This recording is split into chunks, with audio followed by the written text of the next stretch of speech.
All right, welcome, ladies and gentlemen. Oh boy, let the music stop right there for a second. That almost took off. Good evening, everybody. Welcome to the stream. Welcome, all AD2L enjoyers, R&B fans, Calamity crewers alike. My name is Cheddar Bear.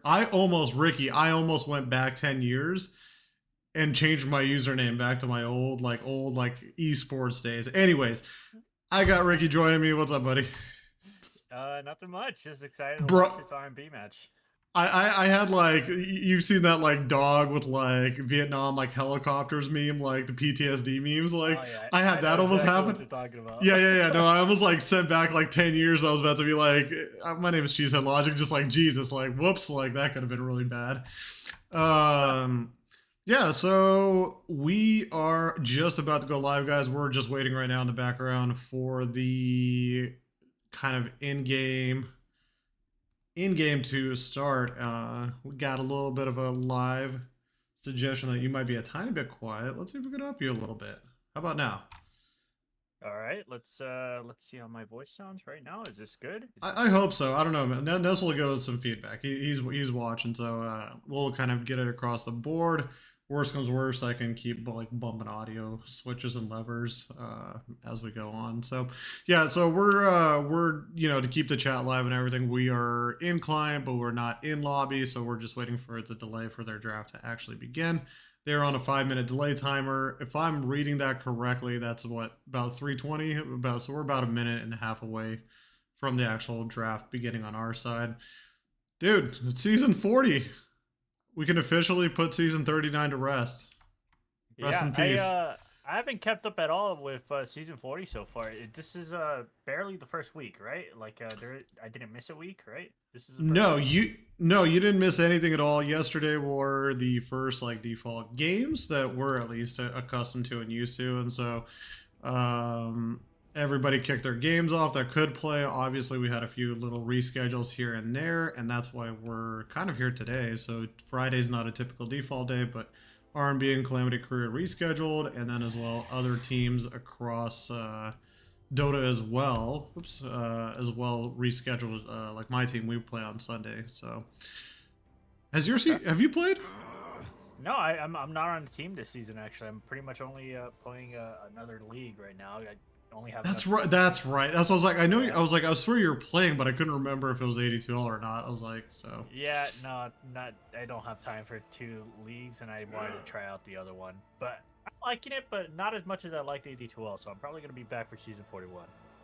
Look, I don't blame you. I got people that while I was recruiting for DxO this season, I was looking at it and I was like, I look at people's profiles left and right, and then you look at their esports profile, and you're just like, they're playing on Mondays, Tuesdays, Wednesdays, Thursdays, Saturday, like 4, 5, 6 different leagues. I'm just like, guys, find that balance in life. Like, you can't be that Yeah. terminally online. Like, either find like touch a little bit of grass, find some different Way hobbies, too even many just games catch. for me. Yeah, way too Yeah. much. Way too much like high mental load Dota for me. Like more than one match a week, and that's too much, I think. But some people can do it, so I don't know. Well, and I'm a hypocrite. I'm a hypocrite. I'll admit. Like if I was back in my prime StarCraft 2 days, I would have been like competitive leagues every night, like throwaway life. Give it to me. But yeah, now I'm like, dude, find that balance, everybody. Like don't sell your soul. Esports isn't what it is anymore. So just lay back and enjoy it a little bit. All right, we so do have a hoodwink first pick. yeah, this is actually kind of funny. This is banned by pick. Now, obviously, Hood is a very good pause 4 hero at the current moment. I think it's one of the most picked pause 4s, if not the most picked pause 4. I think the hero's really strong right now, but if I remember correctly from what my scouting report said, I didn't see their 4 or 5 playing much of Hoodwink at all. Neither Sick or was CJ. And so they do. Oh, and so as a general update for everybody, I think they have 2 stand-ins on the Calamity Crew side of things. So typical players is Kai Princess, and I think Dr. CJJ, if I'm not mistaken.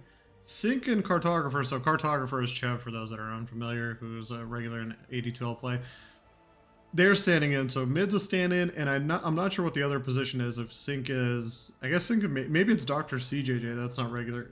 Can you like triple check me based on their AD2L website Yeah, profiles? I'll I was like, I'm check it not sure right if they're now. missing one or two people right now. It's kind of weird. No, they're missing two. I was told they're missing two as well. I'm like 90% sure CG is part of their regular roster. I'll double check right now though. Gotcha. Yeah, so we Yeah, might be yeah, just CG having, is part of their roster. and is Sync too as well. Yeah, Sync is as well. So Yeah, it looks like it's just one. so it's just Tempest. I think it was just Tempest that's not playing today. Yeah, I And guess they were thinking it was going to be two, but it turns out it's only going to be one. So yeah, hey, so the only stand-in should be Chev.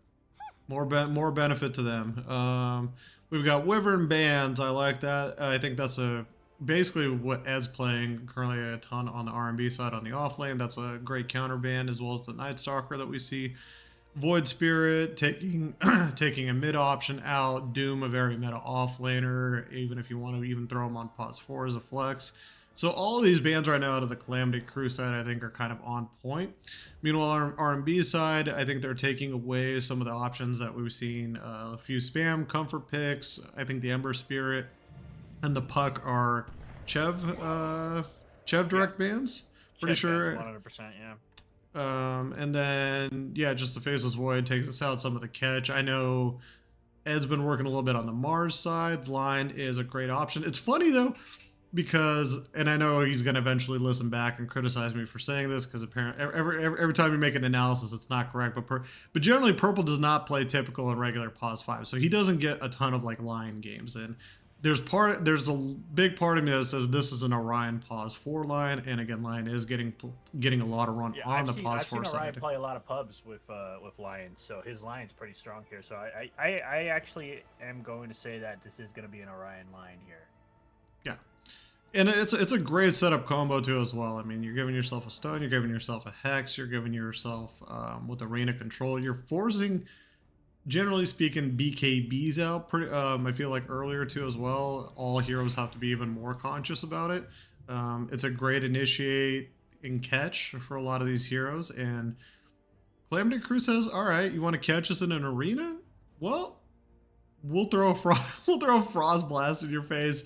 Yeah. So I think that's another a great pick. So just I'm already envisioning the gamesmanship between it. I mean, you've got the ice armor on the Lich, you've got the frost blast, you've got a wonderful ult from both sides that can do a ton of damage, and especially if they initiate, it's a quick counter initiate for them, and a pretty good lane sustain, right? I mean, I think Lich is in a decent spot at the moment.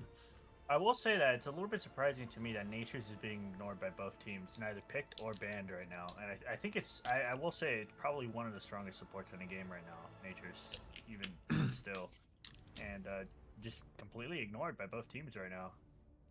Yeah, I mean, we might see it again as the series kind of goes on. I mean, obviously, there's the option for an NP mid too as well. I guess if people do want to flex it, I don't think we're seeing it much on the pause 3 side for off lane or the pause 1 for safe lane. And so most of the time it's kept in the support side, and then occasionally if you're me, if you're me, you play it mid, I guess.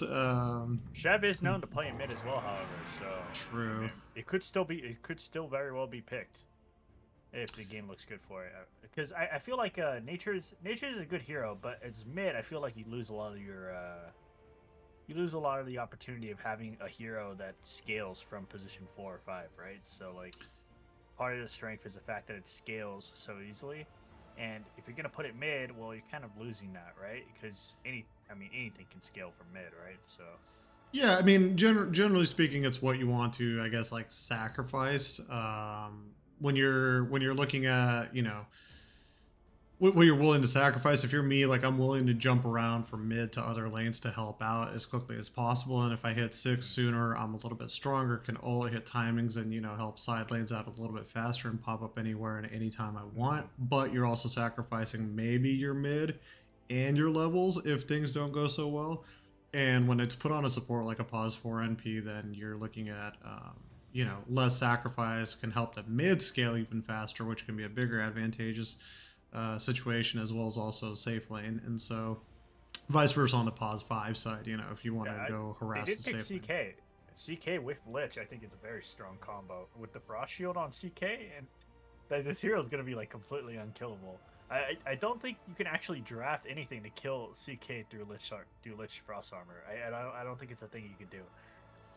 Well, I mean, just even now, I mean, just throwing it up on a centaur just seems terrifying. I mean, if I'm looking at the Calamity crew, just initial 3 picks, um, you know, once these 3 heroes start running around with each other, the ability to catch, lockdown, CC, stun, lich, with the glare, heroes are going to get trapped and heroes are going to get destroyed very quickly. I think a lot of centaur players are going Veil too as well, and so you got this massive additional magic damage setup coming at you, and I think it's a very fundamental base.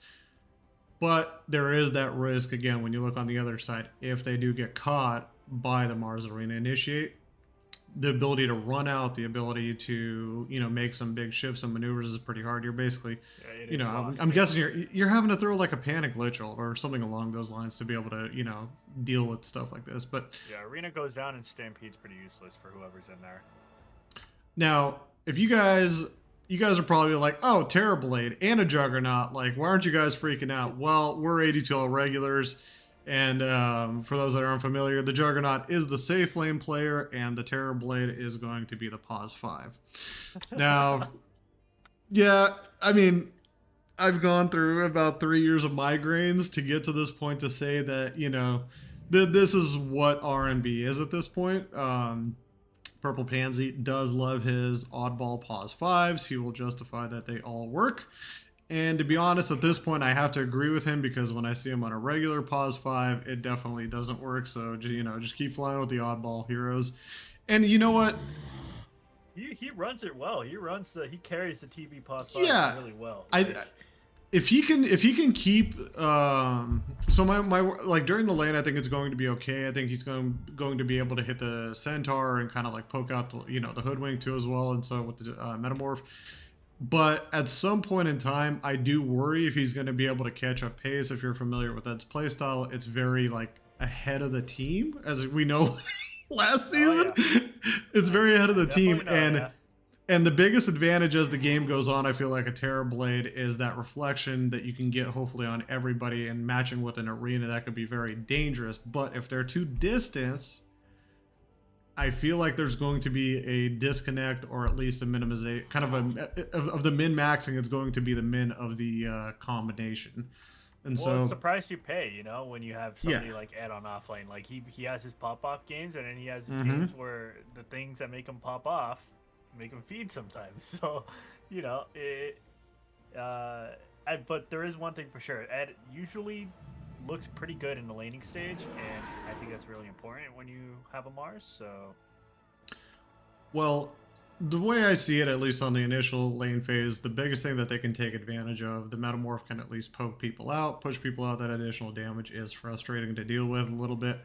And then the reflection slow, where Juggernaut can maybe combo and spin on top of them. And so the thing is too as well, we'll get to it a little bit. There have been some roster swaps and switches going into the season. This is not the same R&B roster that we saw playing last season. And so, but for now, we're getting kind of into the final picks and bans, and we have an Ursa on the safe lane side. And yeah, I mean, look, this is just shit that Mars hates, to be honest. Like any kind of one of these kind of offlaners, like Mars, Tide, Centaur, just like, we're big, we're physical, we can sit in lane, but then you got Ursa who's just wants to kind of eat your ass. And with a Lich Ice Armor, Frost Blast, like slow glare combo, you're hoping you can hit, you're hoping you can get some stuns or hit a spear to push, some shit away. Exactly. It's kind of a scary lane. It's going to be very reliant here in this lane. I think if he messes up his spears, it's gonna be a decision between whether or not he's gonna die or not in the lane. It's all gonna be on hitting that spear. Actually, if the Ursa gets on top of him and the spear misses or goes off to the side or something, stray spear, he's definitely dead. Venomancer is the final pick on the RMB side. I'm assuming that's mid. No, it's actually not in Orion Lion. Oh, hold on. Orion Venomancer. I actually really like this Venomancer hero, and in early days of the patch, I was certain that Venomancer was going to make a comeback because the damage boost on his level 1 ult is incredible. And it's being slept on a little bit, but I think it's only because slows have sort of decreased in like effectiveness because there's way too many dispels in the game right now, right? Especially with the inclusion of Disperser, which Ursa will likely buy, right? Veno does feel a little bit weak right now, but he's just as strong as ever, I think, in the early game. So I like Mhm. this pick, especially for Orion's playstyle where he likes to dominate the lane and, you know, get some tempo going. I think it's a good pick, personally.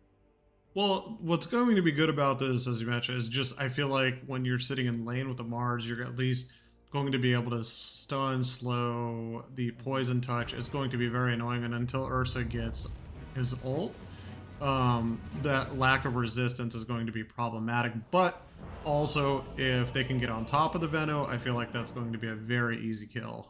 That's less resistant than, say, like a Lion with Hex and Stun. And so, once the poison gets out, if they can even, if the Ursa can even reach them in any way, shape, or form, then it's going to be tough for them now.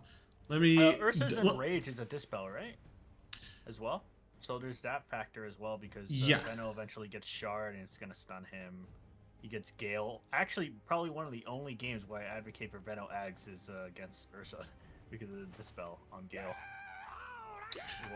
Really quick, with chat, guys, help us out. Can you put a 1 in chat if Ricky is too quiet, 2 if he is good? I just want to make an adjustment now before we kind of get going through the rest of the game.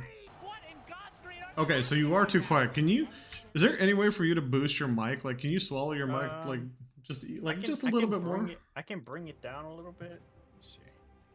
Like just stick it in your mouth. Like don't throat it. Don't be a throat goat, but just get it a little bit deeper. All right. How's this? Is this any better right here? We're gonna have to rely on the chat. Like I'm kind of I could also I've speak almost, up, of course, but yeah. I was like I've kind of boosted it up. Still quiet, man. I feel like you're fine. Like I could hear you really well. Let me check the little knobs on my mic. Yeah. Also check the Discord or sorry, the Discord audio volume. See if there's like some playback that you can get a little bit on the higher side. We Is there like a boost on that I can boost my own mic? Wait, can you is it recording me? It is recording me from Discord. So can you turn me up in Discord? I've maxed you out. I have maxed you out, sir, at 200. Really? Yes. Huh. Damn, let me see. Well, my mic is boosted as high as it can go. Let me see. That's I can on that's physically on it. Oh, output volume? No, wait, that's sound, right? Hold on, I'm gonna try to boost you. This is gonna be silly. Hopefully my jug doesn't break. All right, give it another shot. Give it another shot. Hello. This is me right here. All right, I feel you're getting in the yellow on my obs, so I'm guessing you're all right. Yeah, it's better. We can keep tinkering around as we go. All right, guys.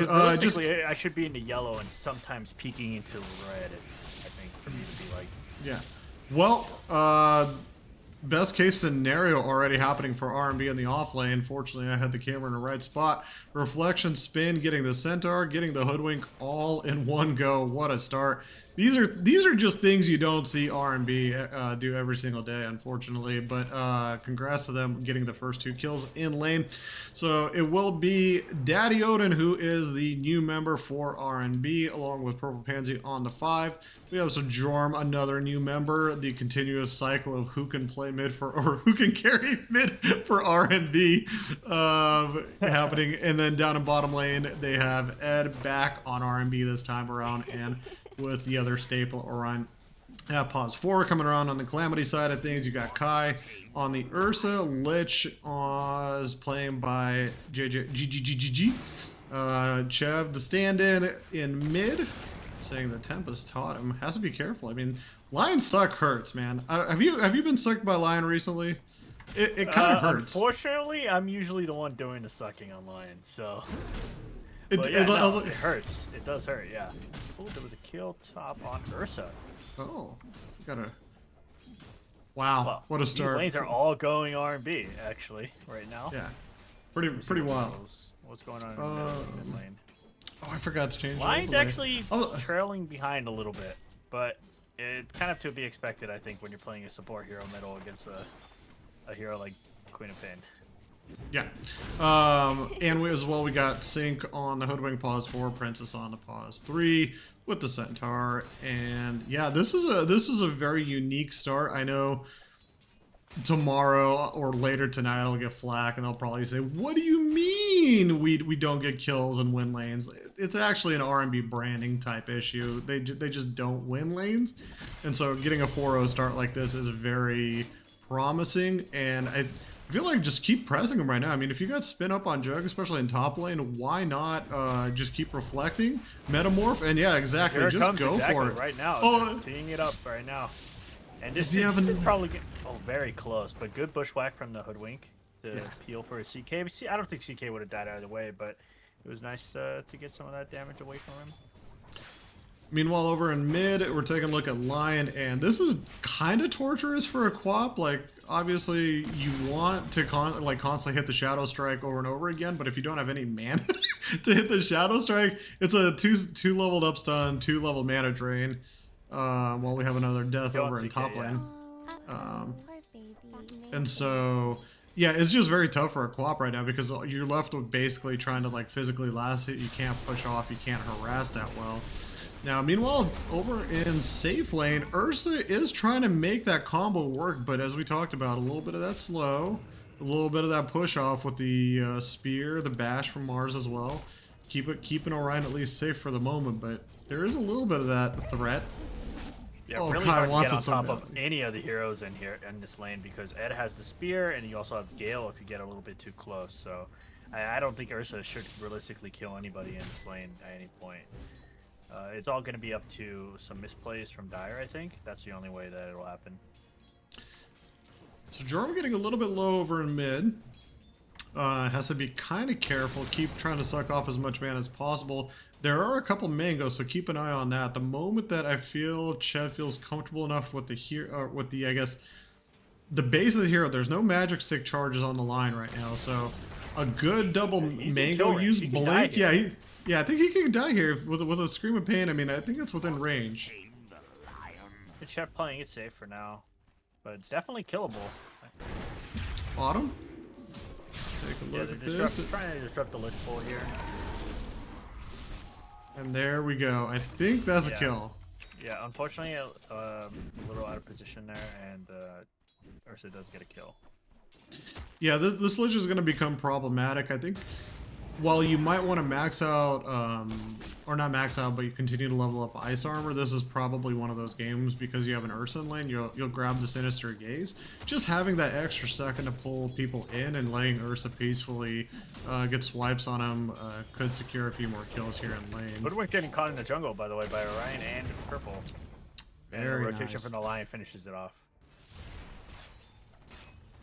So far, so smooth. Even though Princess has lost, I think, a couple lives, leading the CS charge 30 right now. So look at the net worth. Not too bad. I mean, 5 minutes into the game, you're still seeing R&Bs safe and off cores leading the charge. Lion's going to start becoming a threat here pretty soon, too, as well. Once the level 6 comes into play, and there's going to be probably a few quick kills. And you kind of really do want to get a few of those quick kills just to start getting the stacks going online. I mean, I feel like we've all, if you've played enough Dota, you've played against the Lion that goes mid and starts getting stacks early, gets the Ags, gets the Kai, gets the Blink, gets the everything, and just people just start melting all across the map. And by 40 minutes in, nobody's having a good time.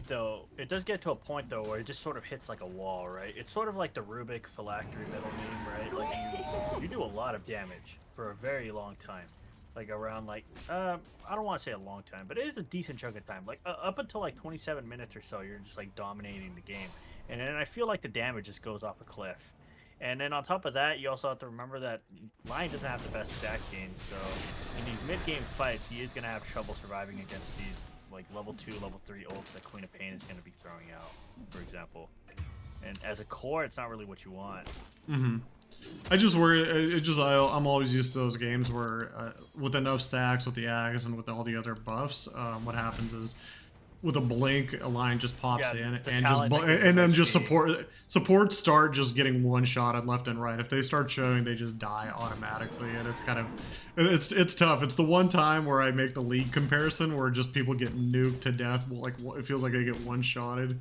Yeah, rare case for sure, but No, I've seen it too. It can work, but you know, it's an organized game, and they have ways to deal with it, I think. And while we were kind of discussing, Gigi took a bit of an L up in the Wisdom Ruin. They, Ed and Orion caught him there, got a kill, and then meanwhile, back over on the top side, one more death They're on going the on Centaur. Orion here. Yep, Orion goes down as well. Meta from purple, so they are going to get Lich here. Return kill. There's just so much going on right now. And Battles all Lion across survives the lane. a full ult from Queen of Pain. Middle Yeah, as well. full ult. Ursa might not, though, in bottom right now. They're continuing to charge through. In Rage, can Kai They're live chasing here? him. Does anybody have a TP? Chev does have a TP, but no mana, so he wouldn't be able to help him out. Oh, Ed pulled off. I feel like it was a late call on the TP reflect right top. there. Yeah, no TP for this Ursa, but it looks like the Ursa is going to be fine either way. So, but there are 3 heroes down here now, so CK no TP for 60 seconds, so they could go on him here, and there's not going to be a lot of response. Also, Stampede's down, but Jug dies. Jeez. Solo kill up top. That was nice for Princess. And they are going to commit through. No one range this time. I think Kai, unfortunately, might. Plane is very slippery though. That stomp into the trees actually survive. That was very cute. That was very cute. Dangerous spot to sit in though for Kai. Right now, if you're Kai, I feel like you back up into the jungle a little bit further, right? Like, like you do not want to be anywhere near the tower. You're killable at any point, and they really, I mean, RMB really loves to go through the towers, especially from the offlane side. These reflects, these spears, this damage is just a lot for them to deal with at once. I mean, playing is very ballsy now, and especially now he's got his 2 supports behind him, so he's. Yeah, I feel like he should be backing up as well because Veno's going to be 6 soon, and that's pretty much just he's in kill range of the ult just from Veno right now. Now, are they waiting on anything before they try to make a go call? Is Mars is 6 right now. Mars does not have arena up, so that could also be another factor. Going for big God's Rebuke leveling along with the spear. Mid lane, we're going to get a nice little catch on Lions. Jorm, can he live? No, he won't. I think they have enough right click, and indeed they do. Orion gets a TP in, but a little bit too little too late. That does happen. Meanwhile, in top lane, spinning, maybe winning? Omni? CK is just so tanky, but does he have to spin to follow up? No, it looks like he started that whole thing with spin. Man. Yeah, I mean, CK is absolutely monstrous of a hero, so very hard hero to kill, especially if you're solo. And you're saying CK? Are you meaning Centaur? Yeah, CK. Wait. Oh yeah, my bad. I was trying to figure out. Like, I was like, I'll give you a 10th chance to figure that one out. I was like, why was I thinking that it was Centaur? Was Centaur Core Runner? I don't know what I was thinking. I meant Centaur. Yeah, my bad. Yeah, I got kind of stun locked there. Sorry, missed a chunk of that fight at bottom. My bad. Yeah, C-dub. Maybe I rotated the letter in my head. You know, it kind of looks like a K, I guess. Shout outs to all our dyslexic out there. Oh man, rest in peace. Well, in bottom, they ended up getting a really nice engagement, clearing out a chunk of the team that was down in that safe lane supporting, and with the Metamorph and everything else, they are going to get rewarded with a tier 1 tower. Should they stay here much longer? Probably not. If they can get out of here, it was a very successful gain from them. Is it typical to not level arena until level 8? Or, like, I think I could not. I would have to look at it.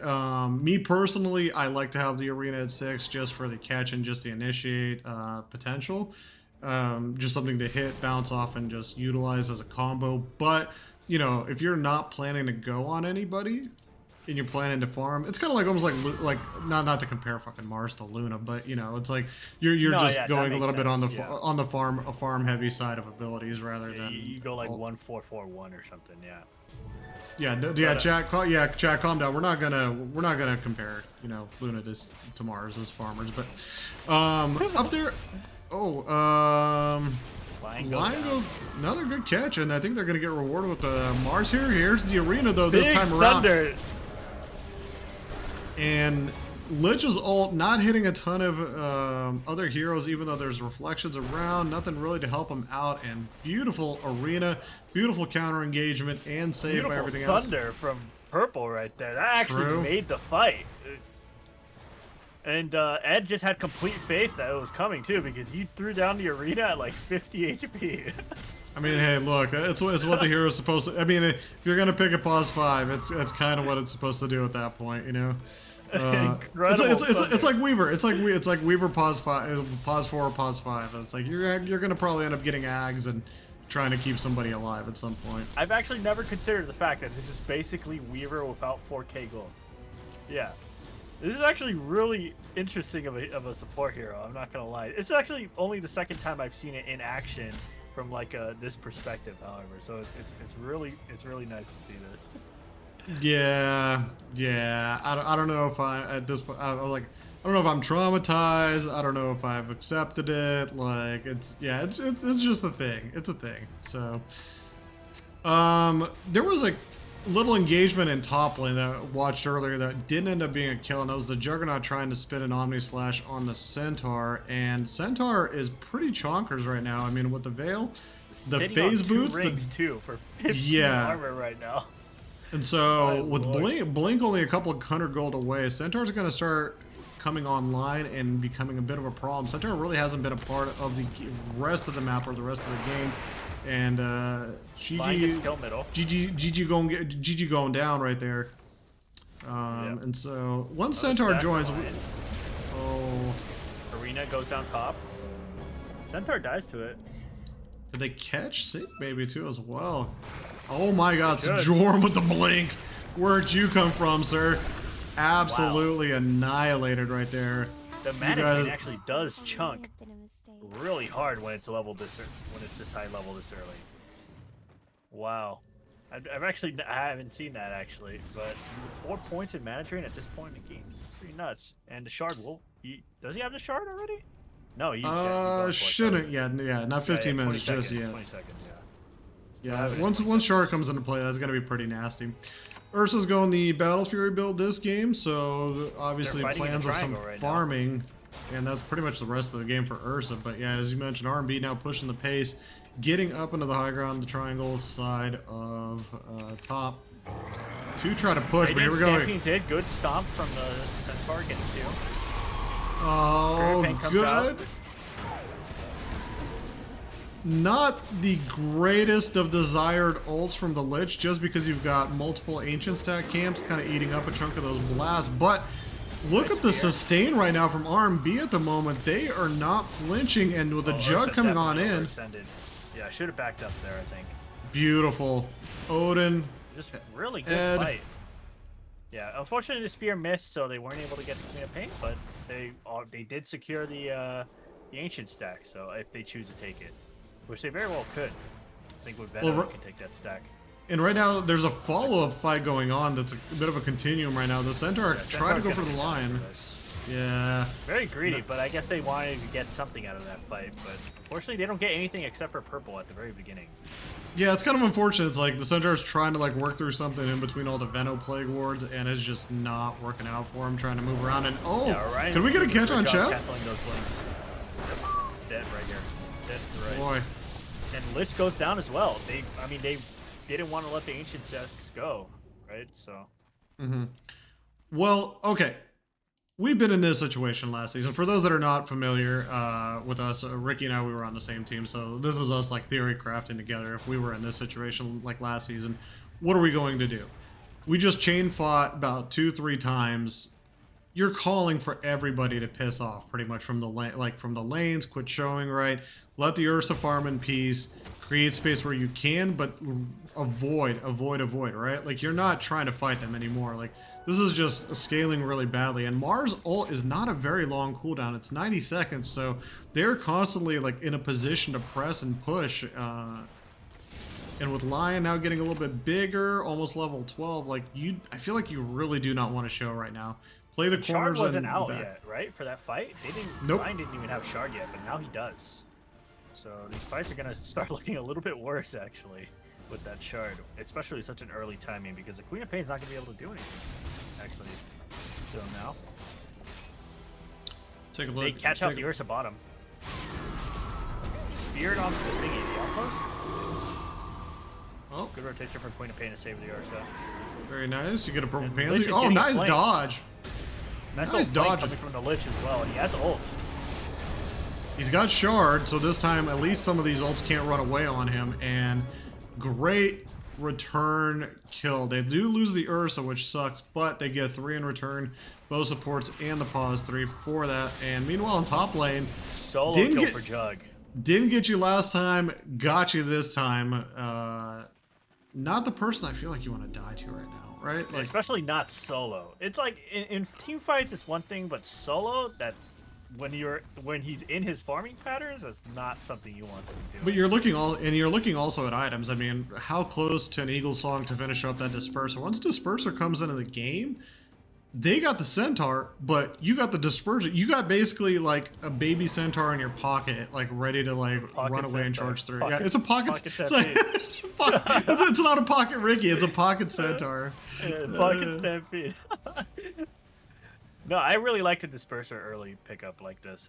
I mean, it's a hell of a stat stick too. It's got a lot of agility on it. It's just a lot of good stuff that Jug wants. Lion catches out Ursa and can get this by himself though. Yeah, I've been there before, and I feel bad. Oh, are they gonna get? Oh Jug my gets a goodness. kill.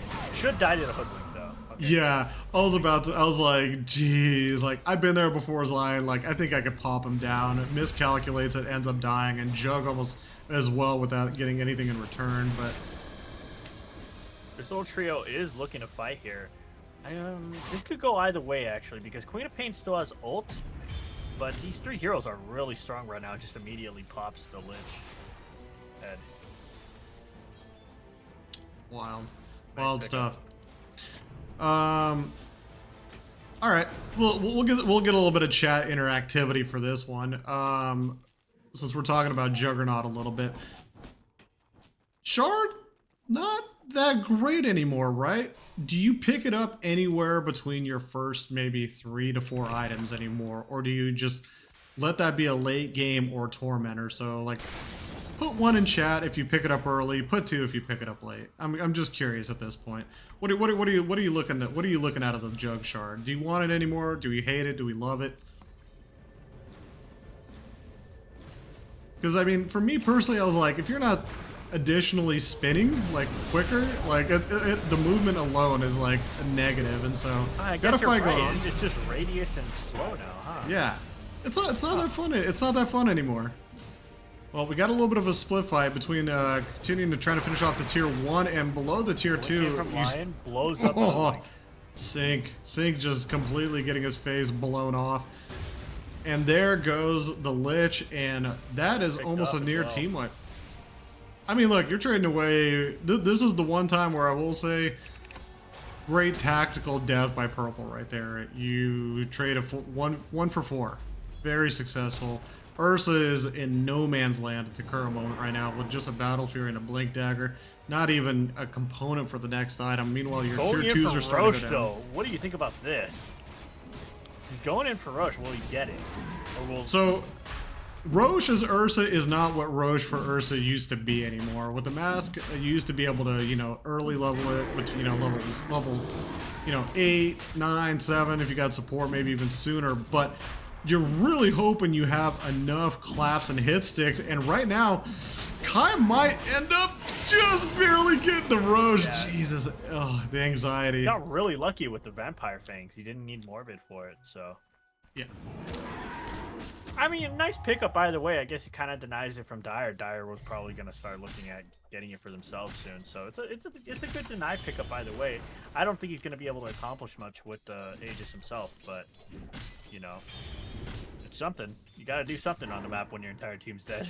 Well, Glass Half Full mentality who says, you know, you get levels, you get you get some good XP, a little bit of gold from it, you get the Aegis, and then if you do end up getting got, you got that extra life and giving your team a little bit extra opportunity to respond to you.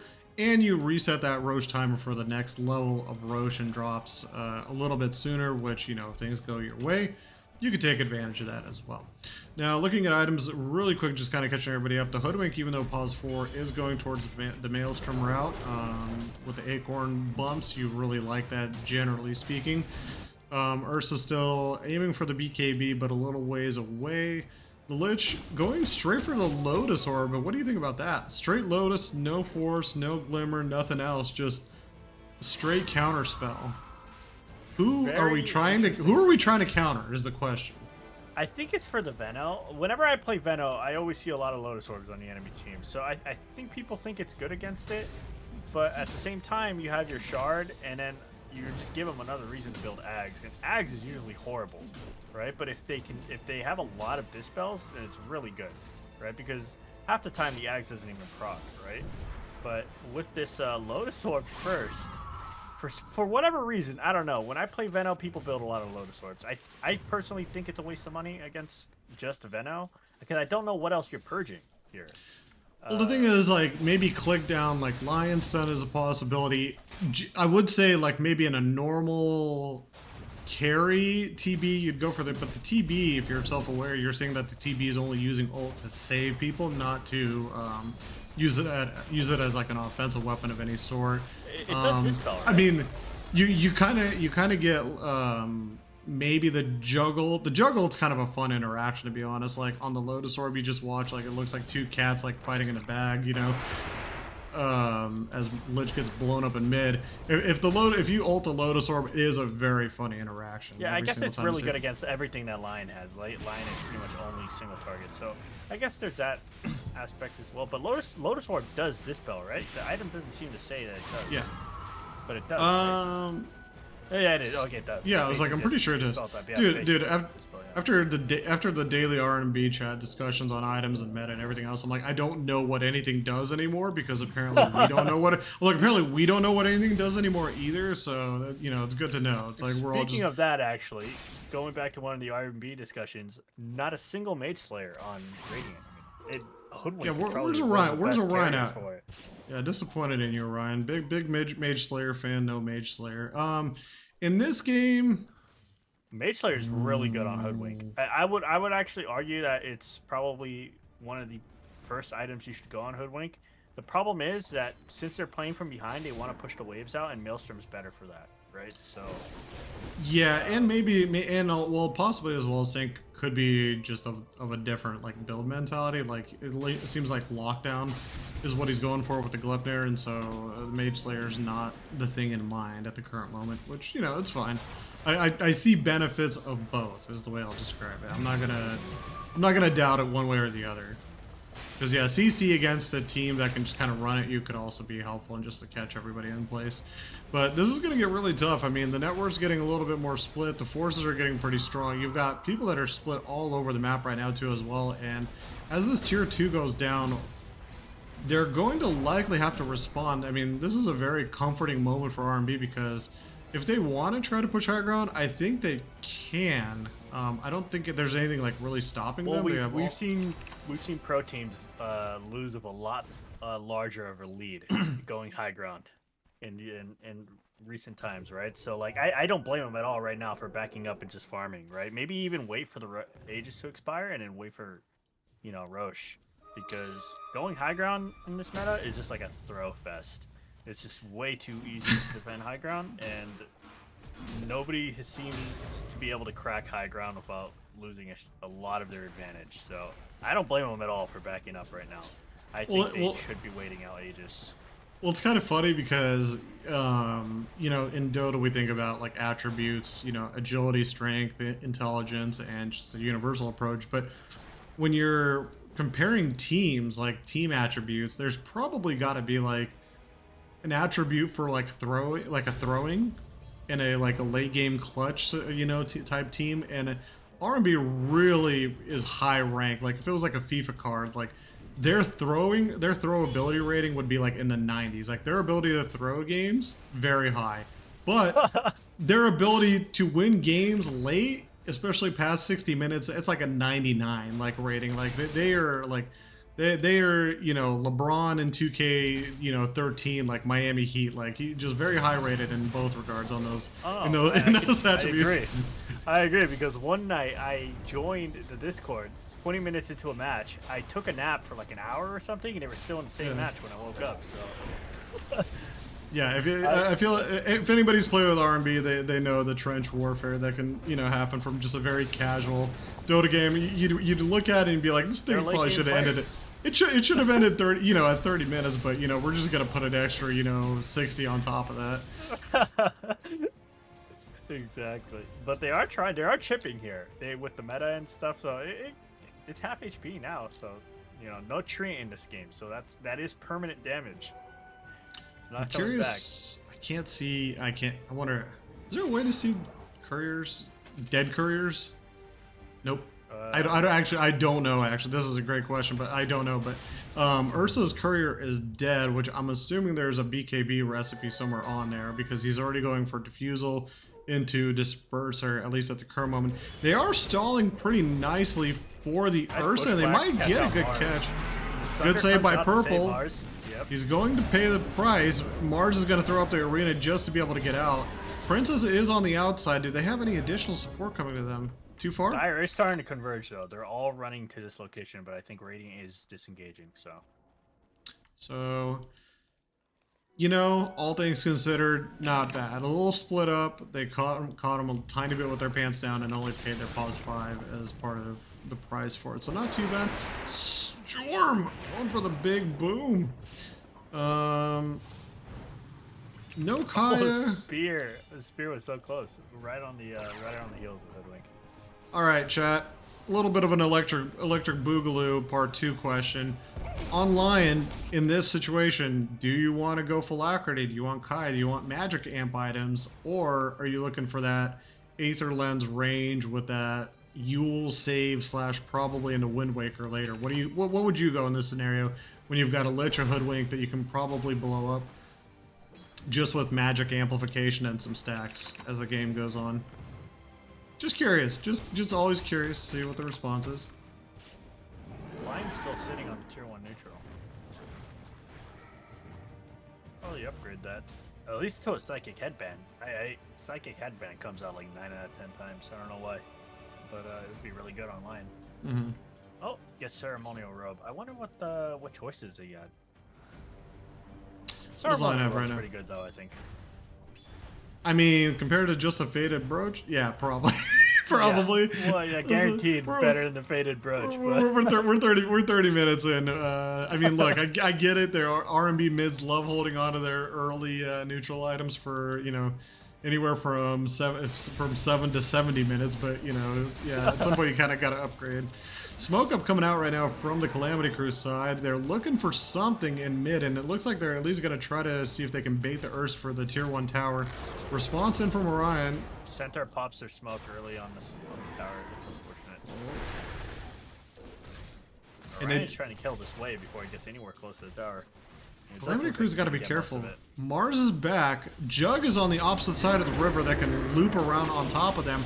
First target is the Ursa. I'm not sure if that's the best choice right there, but here comes that Jug looping around. Almost blows him up, but the creep wave comes just in time, but they do get him. And I think Radiant's going to fall behind that. They're really hoping to sit behind the Ursa there, and they're all dispersing. Spears misses, but a little bit of a bash closes it down. Chev not able to hunt down the line on the backside. Centaur escaping out with the majority of the life. 2 for 2 trade, all things considered, for the jump that R&B kind of got on them. They're trading away. There's that hilarious interaction between the Lotus Orb and the Jug baby slash. I like to call it the baby slash. Blue slash, yeah. Yeah, little baby slash and phase out of reality. Yeah, but have you ever played League? This is gonna piss people off because we're gonna talk about League. I did play a little bit of League for a little bit, yeah. Only when Yuumi was insane. I played the shit out of Yuumi. The only reason I bring it up is a comparison I have. It's there's a hero I think called, or champion, sorry, called Mordekaiser, and I think the ult takes him to like another rift, and that's what that Lotus like Jug interaction reminds me. They just disappear into like another fucking rift, spinning around on each other until they come out. My theory is that Ringmaster's ult is probably going to be very similar to Mordekaiser's. That's my theory, anyways. Ooh, interesting. I think so, especially when you consider the fact that Muerta is sort of like Lucian from League as well. You know, the guy with the 2 guns.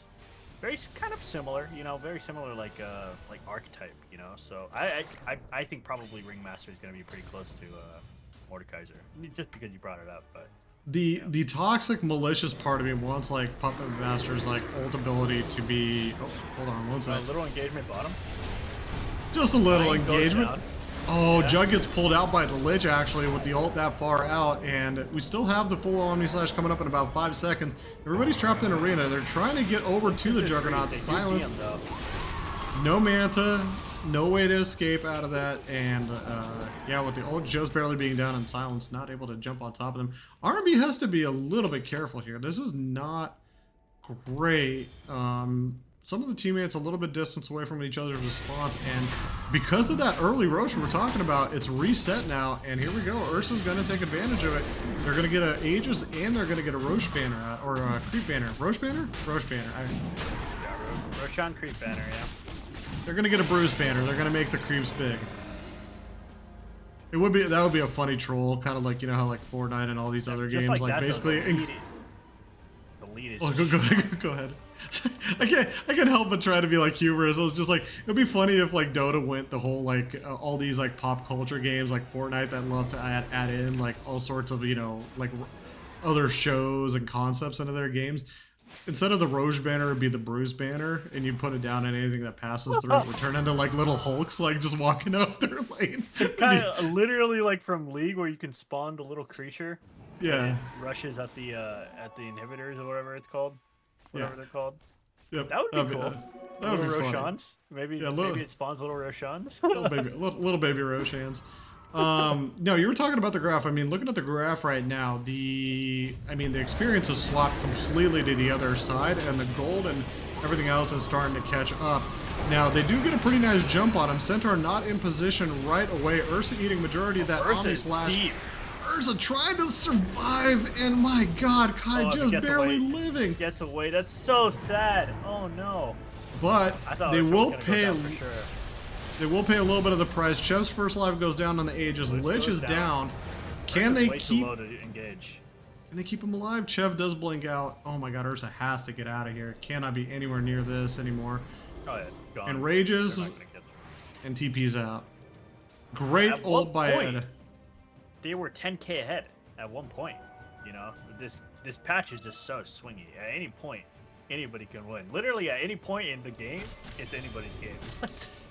Well, I think so. Mean very little now, unless it's like 60k. Well, what I would say is maybe the engagement went almost kind of like they wanted to. It just, the Ursa was what the BKB and Enrage was able to soak up so much damage. He ate I think it was 2 Omni Slashes, as well as also was caught in between the arena and everything else. And so just eating up that much of the damage and focus kept from everybody else dying too as well. And so it could have also gone worse. That is true, yeah. So the question, I mean, like, is there even worse to focus the Ursa at this point? Would you rather go for like the Centaur, the Hoodwink, and the Lich that you can lock down and knowingly be good? Because Quap can blink out. Ursa can just, you know, rage and throw up the BKB and get out. In theory, like, is it worth throwing all those spells on him at this point in time, or being the initiation targets? Why not lock down and then just basically kite the rest, right? As a consideration. That is true, yeah. Mage Slayer does come out on Hoodwink, by the way. It come out at some point, yeah. It did come out at some point. We're getting pretty close to that Ursa disperser timing. Load is back over on the Centaur. Chev getting a bit bigger too as well. Heading over towards the Lincolns just to make sure he's not caught up in any mess. TB Ags. Have you seen the Terror Wave in action that much? It's kind of interesting. I actually got turbo stomped by a Chinese player not too long ago. I had no idea what it even did until I saw it. but it is pretty crazy. So Yeah. The fear component is probably the toughest part when you're dealing with it, because if you're trying to sustain an engagement, it's almost like it's a nice little like counter engage. And oh, look at this, Odin just blinking deep inside. Use the baby slash. They do blow the Mars Arena BKB and ult, but they still should have an ult to throw. And Centaur are going to end up eating the rest of it between the Ursa, so not a lot from the second Omni slash. BKB's down, Mars ult down. And yeah, they need to back up. I think they have blown all that they possibly could have at the current moment. I don't know why Sinjorum just jumped in here like that. Chev, meanwhile, was very confusing. Oh, look at this up top. Chev ratting the tier 3, gets already the ranged Grax. Mars attempts to respond. They're having to blow a lot of their glyphs to keep everything else alive, and Chev's just going to realistically be able to just get away at this point, I think. It doesn't look like they're trying to follow up to try to pin or catch him. Jug, Odin doesn't see him in time. And this game is still, I think, turning against R&B little by little. I mean, the Calamity Crew side, they're picking off stuff. It's looking very grim for R&B right now, unfortunately. But, you know, again, there's always a high ground factor, right? But Chev kind of broke that on his own, so... But if they try to go high ground in another lane or something, R&B still got a chance to come back into this. So, but right now they are losing the lead, and it's steadily getting away from them very quickly. And it's like, it just shows right there. It's like the engagement up onto the high ground through the tier 3 was a little bit risky, but it was fairly proper. I mean, Lich and I think Hood were within the arena. It's just, again, the Omni Slash was diced and kind of bounced between a BKB'd up Ursa and a Centaur, so you're not getting high ground. Yeah, I think they're gonna catch the Centaur here. Here they come. Oh, reflect. This hero should die. It'll take a while, but he will die. There we go. Very tanky hero, but they do get him in the end. And these things like that, like, usually I'd criticize and be like, you know, so like this, it's probably not a great play to be out there, just sitting out there. But these are the things I feel like that happen in the early weeks of AD2L. As teams kind of get going and playing, and some of that communication is and awareness is probably at the lowest stage of the season. People aren't exactly like, you know, in hyper panic, you know, everybody watch out, everybody look where they're at, everybody back up, you know. Movement and positioning is at its weakest in these first few weeks, and so just another opportunity for teams to try to kind of get back into the game or re-sustain or kind of read themselves up. Yeah, you can kind of see here how Chev was basically was able to take an entire Rax on his own while R&B was fighting bottom. You know, in later weeks you'll probably start seeing like things like that get caught out, and you know, people rotate and stuff to it, or you know. Well, it's also tough. I mean, Quap's a pretty tough catch with the blink and the BKB. But Quap also just hits hard. I mean, you wouldn't think of Quap as typically like a split pusher or a big right clicker, but I mean, some of these Quaps in the late game can hit pretty hard.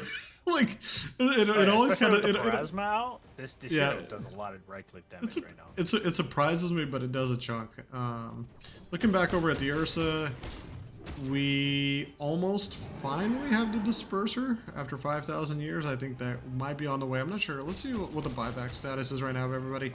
Most people do not have enough gold for the buyback. Only Venomancer right now is on a timer.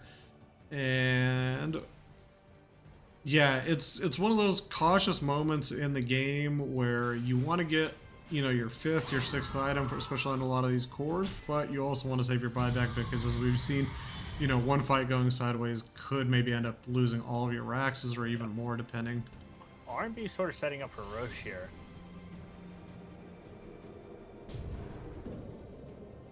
But it is going to spawn bottom? It should spawn bottom.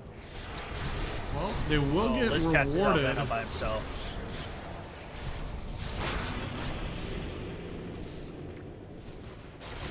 Could have been a kill, but I think Lich is going to die for this. I mean, the Lich is doing a great job of reflecting as much as humanly possible and to try to stay alive. And Rage on the Ursa, big Omni Slash coming out now, bouncing between again all of these BKBs, not getting a lot done, and now the Jug is going to fall very fast. Yeah, R&B just lost 3 people. Right now. There's no way the cores can get on top of anybody with both supports. Oh wait, actually, I keep forgetting Lion's on support. It's the Sig third stays support. alive. Yeah, Lion's the third support actually, but And down goes 4. We did have a buyback from the Lich. The Hoodwink, by some freaking miracle, is still alive at the current moment. And that is a case of really blowing your load on something you really didn't need to. I mean, for those that kind of watch it as hopefully I was seeing it, you watch the Lich eat up a ton of spells very early. Amar's Arena got blown really on nothing. And then the Omni Slash perfectly bounced between 2 BKB, Quap, and the Ursa, and as soon as he popped out of the big Omni Slash, he couldn't do anything else. He was just getting eaten alive, unfortunately, by the Ursa, and from there, once your main core goes down like that, it's pretty tough. And then, unfortunately, once Lion joins the fight, if he's in the center of it all, he can't really get out at the current moment. He only has a Yules, only has a Blink, and he's kind of trapped in. Whatever he has in... Staff, I think. Not a bad idea. I like it.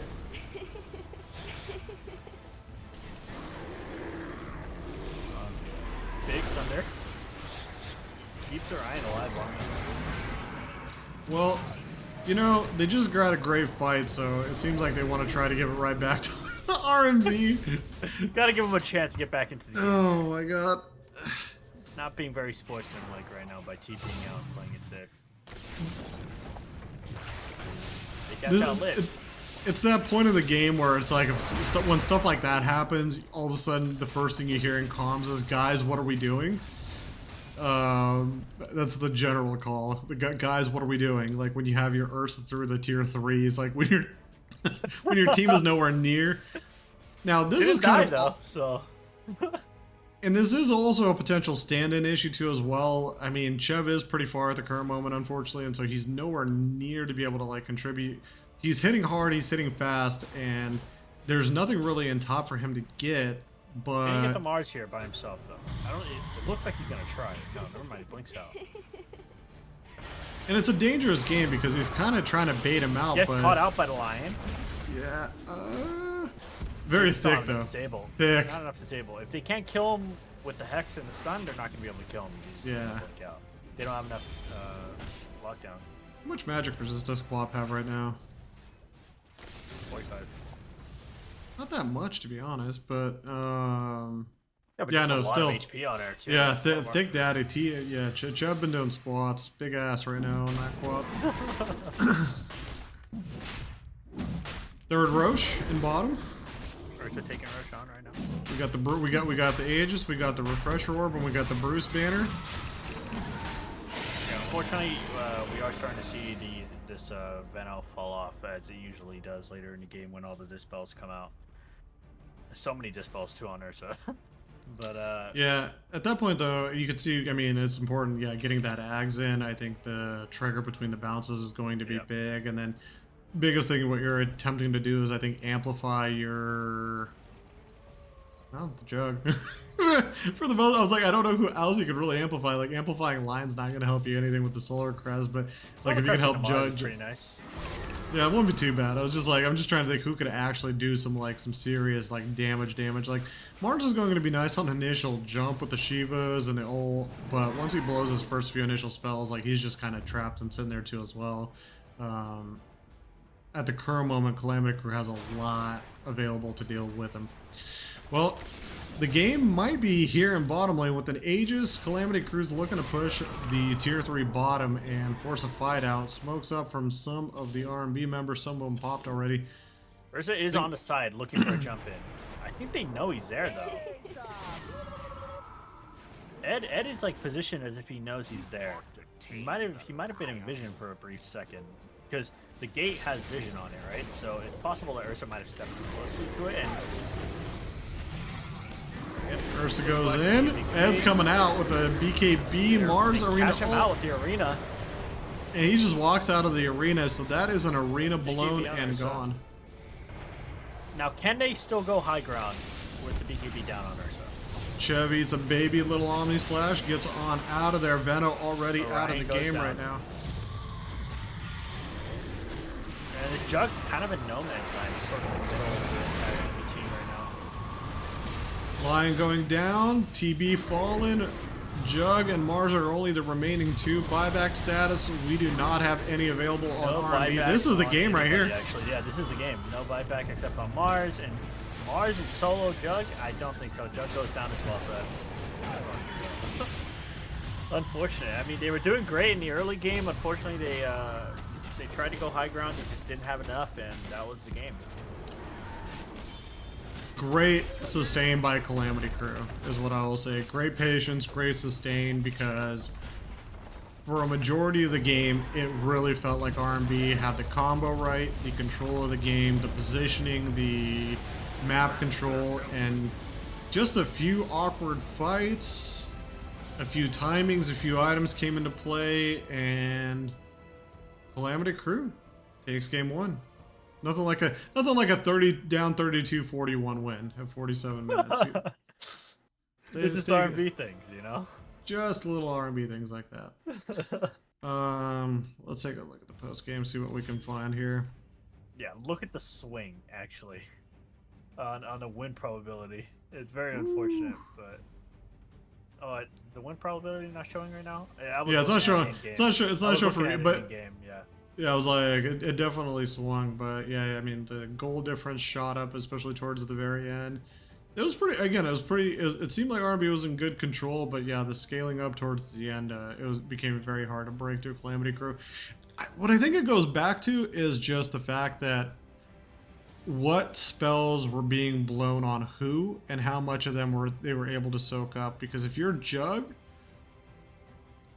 you're trying your best, I would assume, to avoid ulting or using any of your Omni Slashes on the Ursa, on the Quap, or the Centaur, because Quap can obviously blink out, or BKB, Ursa can enrage BKB, Centaur can just be big and fat, and so you're almost hoping that, you know, you can get one of the back supports for the most part, unless you can, you know, kind of capture slash solo them off, but you've got after a certain point they didn't even have enough damage to kill the supports actually, because you kind of have like Mars, right, who, you know, not really known for that much, having that much like sustained damage, right? He's got a lot of burst damage immediately with W, right? But just the damage I feel just wasn't there. Like realistically, right, if you get a catch onto a Queen of Pain like they did multiple times in the top lane with the Hex and the stun, you should have enough damage hopefully to kill her within that time, right?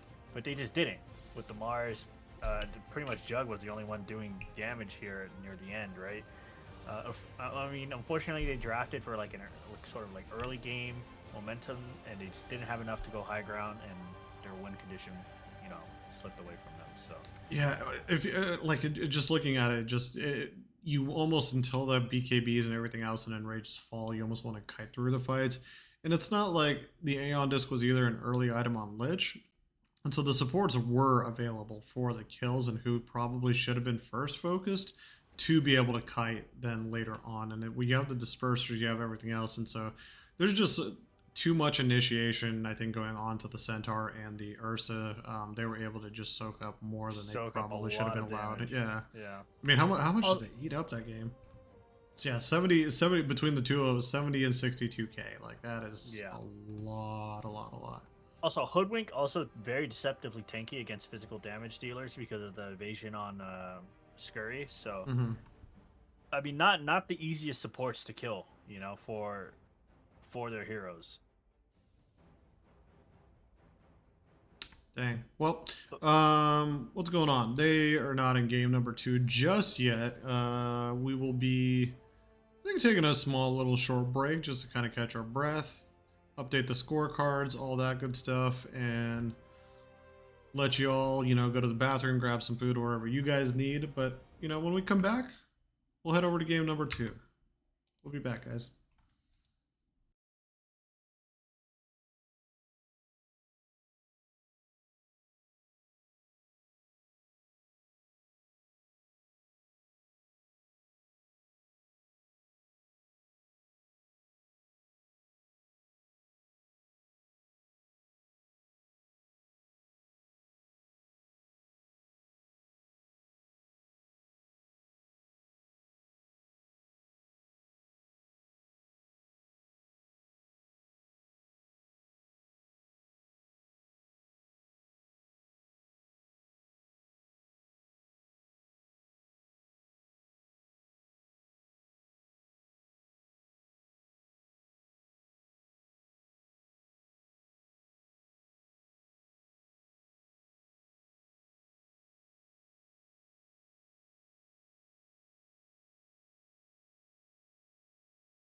All right, ladies and gentlemen, welcome back to AD2L Dota.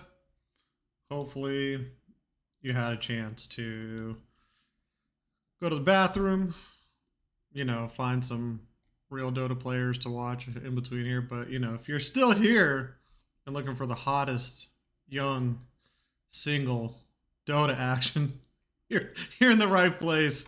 Ricky, you back? You back with me? Yeah. Yeah. He back. He back. All right. Let's head to the game 2 draft. Oh, So, yep. nice. So, game 1 going to the Calamity crew. The Mars slash TB slash Veno experiment did not work to its completion. I can't fault the draft because for a very good extended part of the game, it did work. The more I thought about it, the way I describe it is they just did not finish their timing. They did not hit their timing. They did almost everything correct up until then. They won their lanes. They controlled the map. They, positioned very well. Just little bit of time, a little bit of, area for Ursa, too much space to farm to get Roche. Took a couple a couple little skittish fights. A Quap that's ratting top while they're also being, defending their own push and bottom. It was just a few weird things that were going on kind of towards the end of those games, towards kind of like the back half of that game. But I don't know. How do you feel? How do you feel about it?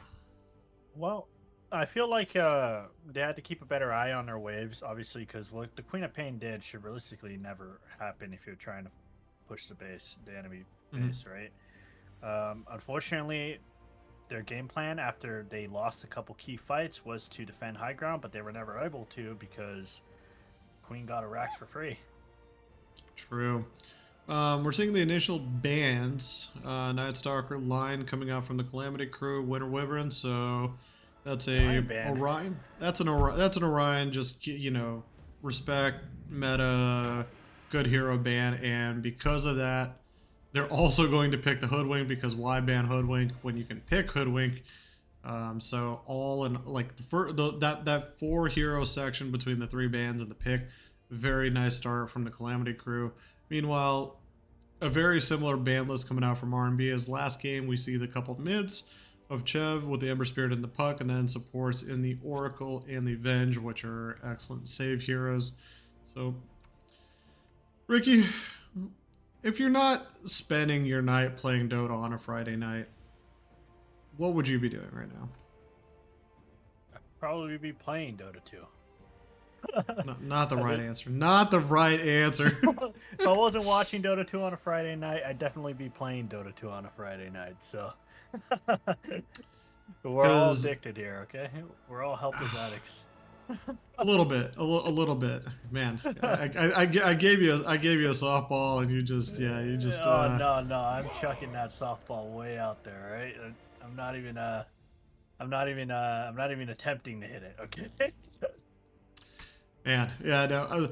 It used to be a very funny thing. I reminisce. So, like every time I cast, even just like if I ever do cast a game or whatever, most of the time I just spend like going into nostalgia mode and time traveling back like 10 years. Like, what was I doing at this time, at the age like 10 years ago, and like doing full time casting and everything else, and it was always a funny battle between me and my roommates. So I lived like kind of a bit of a dual life where there was the going out party bars, and then there was the esports side of it where it was like tournaments, play games, stream, make content.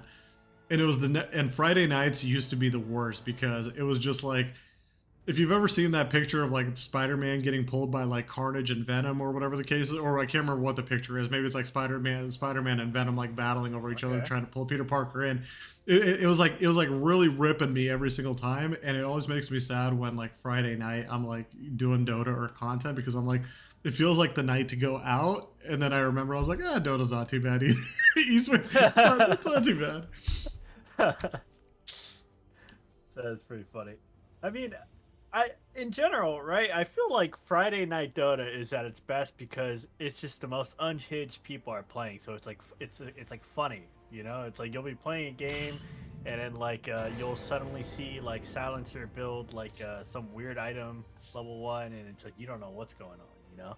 You see I Nature's Prophet support before it mhm. was even a thing, you know? Like I mean, it was just one of those things where, yeah, no, we like if you could scrape the R&B chat logs of me going on like schizo rants, like you could probably break it down by the weekend for the most part. Like as soon as like the weekend hits, it's just when the most like schizo rants start coming out because everybody comes out of the woodshed over the weekend and just yeah starts trying to just completely destroy every server possible, left oh and yeah, right. the weekenders, the people only play Dota on the weekend. They come out on force Friday night, so you know.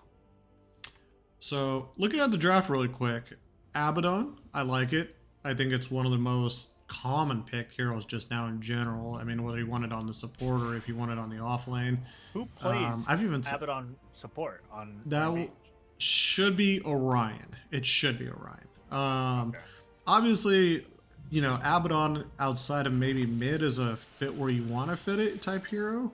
And so it pairs well, and they also banned out the void so they don't get caught within the chronos or issues that come with it too as well, having a lot of potential melee heroes. And it also indicates they were probably looking at a lot of melee heroes. On the backside, we see the double combo between the Hoodwink and the Lich once again from the Calamity crew, but this time they've added a wrinkle, a Viper. How do you feel about that? I feel like it's not too much. This has to be the off lane, right? They didn't ban Centaur. I feel like I guess some people don't like playing the same hero two games in a row, but I feel like if they're not banning the Centaur and the Centaur looked strong last game, I feel like you just pick it again, right? I mean, Centaur versus Viper, I feel like Viper's a downgrade a little bit, but Through that's if it's through the off lane, lane, I I think. would say through the laning phase, if it is being sent to the off lane, I feel like it's a if because this thing could be flexed possibly over to mid depending what continues to pop out. Through the laning phase and maybe through some of the initial early parts of the game, I feel like it is a Viper favorite just because of the damage output that Viper has with stacks and all. It could really harm a PL and do a lot of damage quickly if you have some form of catch even. But with the Lich ISR, assuming it's either Hood or Lich, you have a lot of sustain one way or another to be able to get on top of people with the Viper. So it's pretty strong. Now, seeing the Timber Saw, see, this is why I think it might be a flex over to mid. You see a Timber Saw, even though Timber can play mid, and we've probably seen some Timber mid this patch, it's likely going to be the I've never offlane. seen Chev play Timber, so I think maybe it's probably gonna be Chev Viper with Princess on Timber Saw. Could be.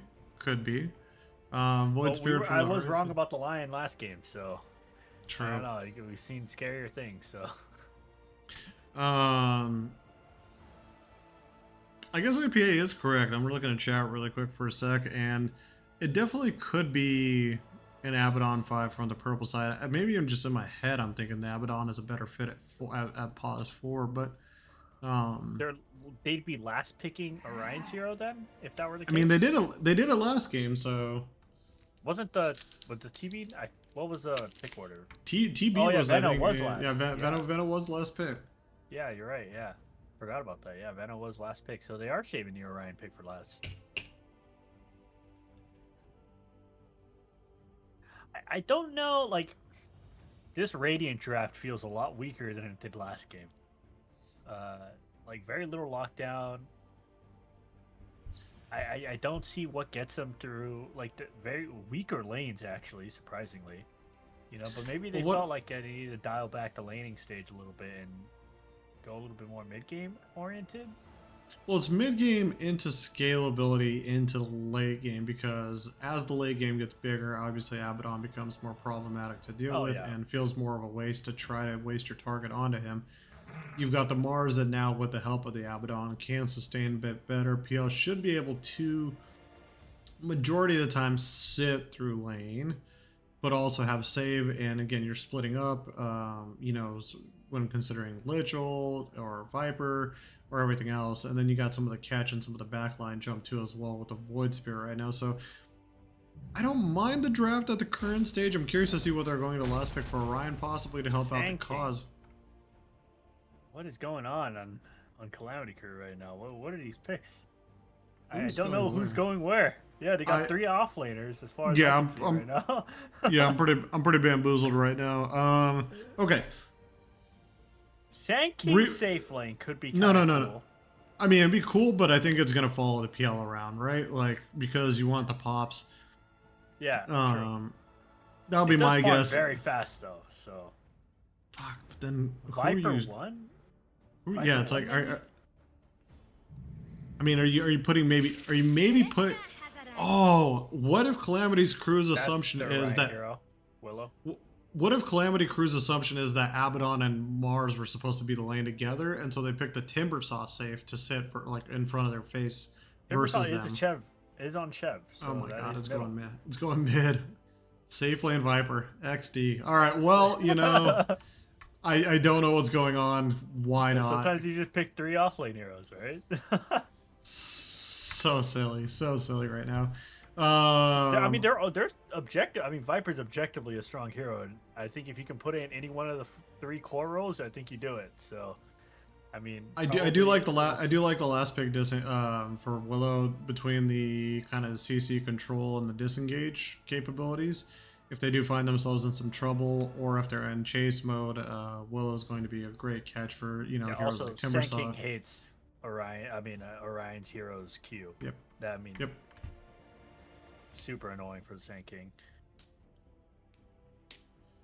But are all these picks that came after the PL I guess their idea is that they're PL counters, right? Like Timbersaw plus Sand King no. Generally speaking, they are PL-ish counters. I feel like Sand King more than Timber, but in theory, the spells do favor that. So and as well. Yeah.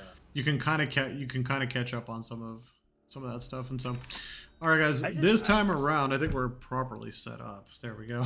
It's like compared to last game, so I think we're good to go, guys.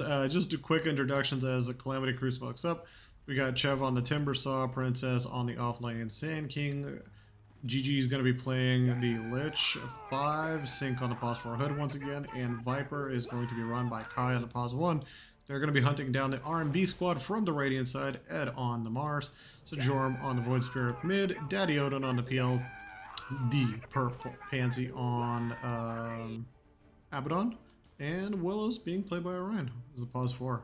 Oh boy. Oh boy. Early aggressive smoke here. They are going to find him on the high ground though. It's a favorable engagement for R&B if they come in. Oh, great. Not anymore after the 3-man bushwhack, yeah. Now they got to get out of here. It felt like there was a little bit of hesitation here. I feel like they had the high ground there and they could have played aggressively, but unfortunately they are not looking too good for them right now. First blood goes for Dire. Run as fast as you can. Yeah, I mean, just generally speaking, early game feels strong for the Calamity Crew side. Now, they did blow a lot of HP to be able to get that kill in position, so once they get back in the lane, I'm curious to see how much of an advantage they'll still have, but good start for them. Less hesitation from Radiant. I do feel like there's a fight there with the Bramble at level 1 is like super annoying, especially when you're on the high ground and you can sort of barrier off the enemy team. But yeah, I mean, unfortunate. Dire executed it better, I think. Good for Dire. Bad for Radiant. No, for sure. So, oh, look at what's going on here. Did you see what's going on? So they sent the safe lane. So they assumed what I think we were as well. They put PL in the lane. Yeah, so they sent PL. They swapped. So both. I don't know who screwed each other over, but no, R&B screwed themselves over. So yeah, because the assumption was that they would be sitting in front of a Timbersaw in safe lane possibly, or sorry, and so I don't know. It felt like something they were going to be sitting in front of, and PL now sitting over there versus the off lane sitting in the safe lane. I feel it looks weird.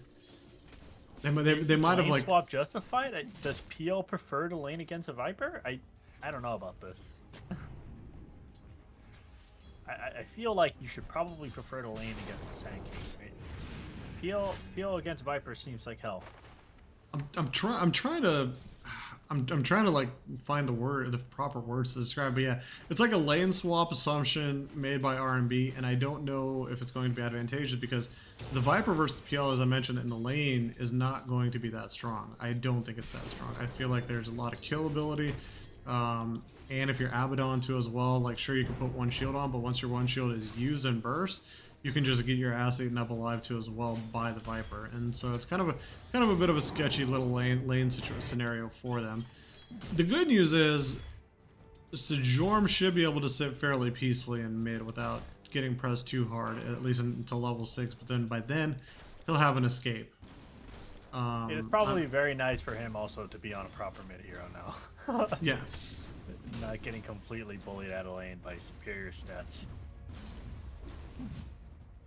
And I feel like this safe lane for the Radiant side is just going to be hopefully a nice little sustain. A little bit of poke, a lot of dancing going on. I don't think it should be the kill lane at any point.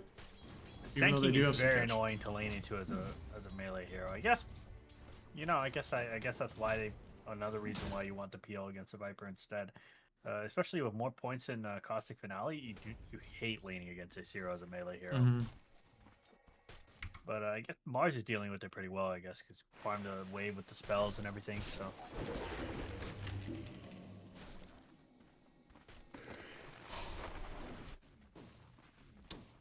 They're kind of just chilling. Well, yeah, all 3 lanes chilling right now, yeah. Not a lot of kill opportunities.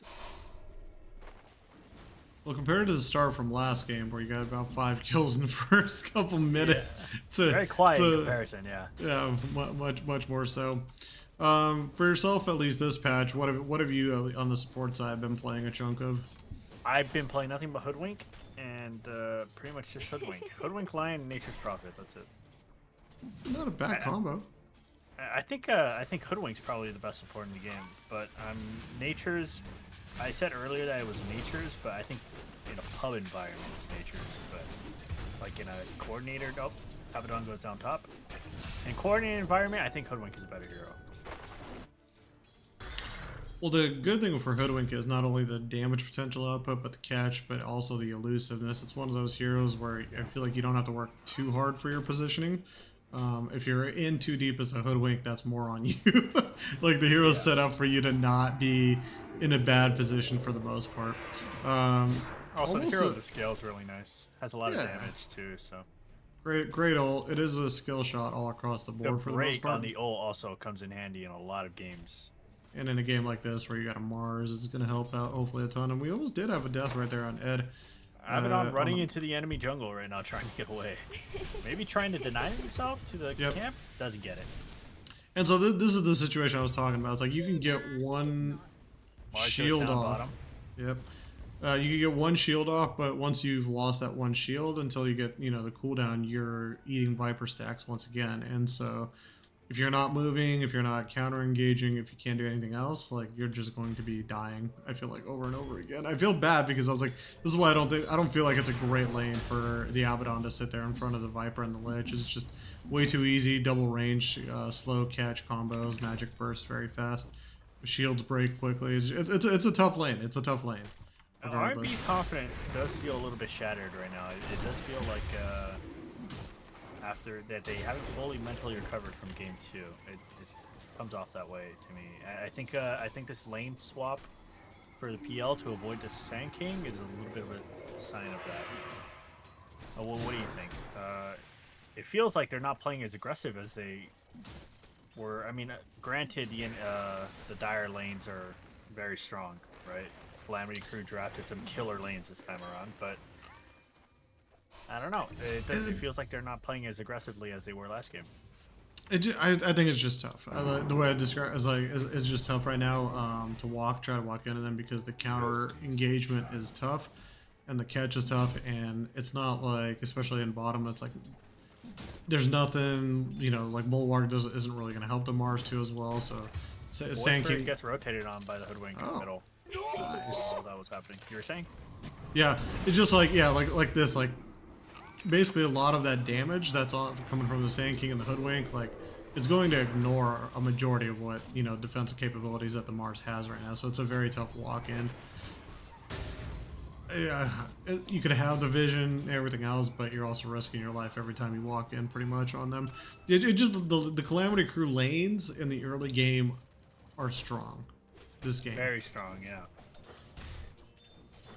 Yeah, a lot stronger. Sort of just shutting down R&B in this early laning stage, but R&B not known for their laning stage, so hope maybe they come back in the mid game this time around. And you know, I guess last game was a bit of an outlier, but you know, R&B is at its best, I think, in the mid game and in the late game. So if the game gets to that point, I think they've got a decent chance with this draft. I think I like in general R&B's draft a lot better this time around. I mean, it feels like they're sort of resigning the lanes a little bit, but it's nice to see Shadorn on a scaling mid hero, you know.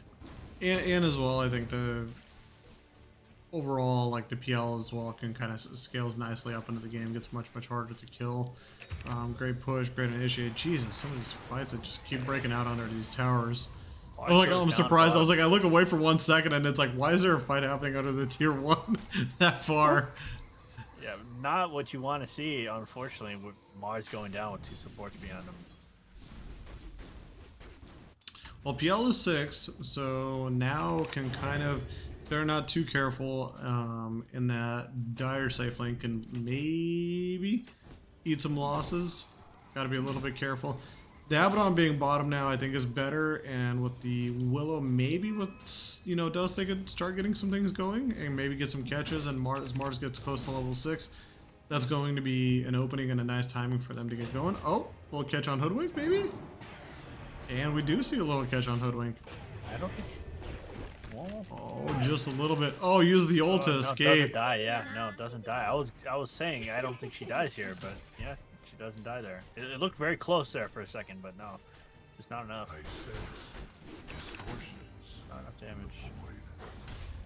We do have as well some of the. Oh, hold on. Just making sure Timbersaw just doesn't eat up Storm over here in mid. We Very do well have. Chakram's coming up, so. If No there's bottle charges, no stick charges on the board. Oh no! Storm just Way stuck too around. I think he waited Did for have purple a charge to try. too on the jump. Yeah, he did have a charge. I think he might have waited for purple to throw up their shield and just did not get it, unfortunately. And purple's got to be careful because he's only level 4, still not level 6. Can't eat that much damage just yet. Meanwhile, in bottom, so Sand King ult gets denied by the spear, and a lot of damage coming on the head. Yeah, they're really brawling down here. They're trying their best to hold them off. But let's take a look at the net worth here. Yeah, all three cores are just way ahead of the R&B cores right now. All 3 cores on Dire. And it's why I think I personally would have preferred probably the lane swap, the return, putting the safe PL over in safe lane. It couldn't have been any worse than sitting versus a Lich and a Viper. And now they're going to go for it with Vision. They're going to go for it. Misses the spear. They're trying to hunt down the Sand King. They don't have vision. They actually do not see the Sand King right there. And they are going on PL no top land as well. Viper and Timbersaw diving to PL top. Oh, no. Oh, they got 4. Do they find Ed? Oh, they see him. They do. See him. There's no way he lives here. One cute little acorn gets speared away. Wow. Yeah, I mean, that being said, right, the PL is the most farmed core on Radiant right now. You know,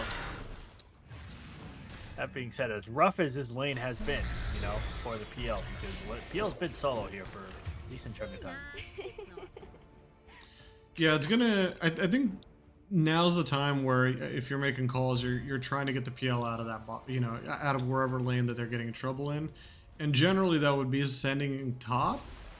And since he's already there and all the action's bottom anyways, this is an ideal position for the PL to continue farming.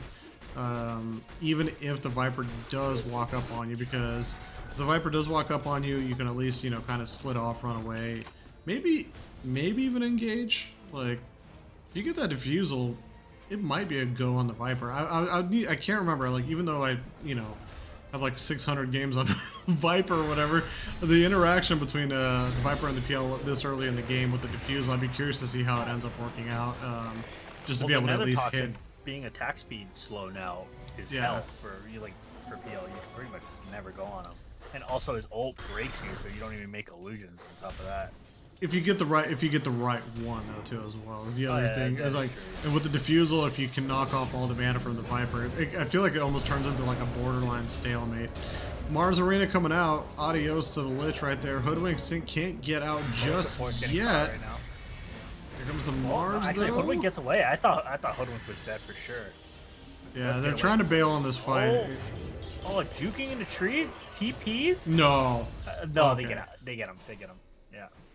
Lordy. Wow. Unfortunate. Wow, that would have been so unfortunate if he got away there. They used so much on him. Generally, the proper call though from the Calamity crew, they saw all the rotations came through, and they were just going to end up sacrificing the Hoodwink to keep everybody else alive, which is fine. I'm curious to see how Kai's planning to build the Viper, and from the looks of it, we're going to have a Witchblade. Oh no, sorry, Mage Slayer. Mage Slayer into a Maelstrom. So this is going to be a right-click Chonkers of Viper. I'm very curious to see how well this is going to work out as their safe pushed out of the triangle right now. Yeah. Which is smart. Good backup. They know that they've got people here in the area. Do they have vision though? They do. There's a dust pop. So Jorm gets bounced up. Does have 2 charges. Gets on in there. Gets caught by the Lich for just a second. Can he get out? Both charges now down. Oh, Calamity crew deciding we're going to follow up on the broken ulted Abaddon. Going Orchid first, actually, on Void. This is not something I've seen before.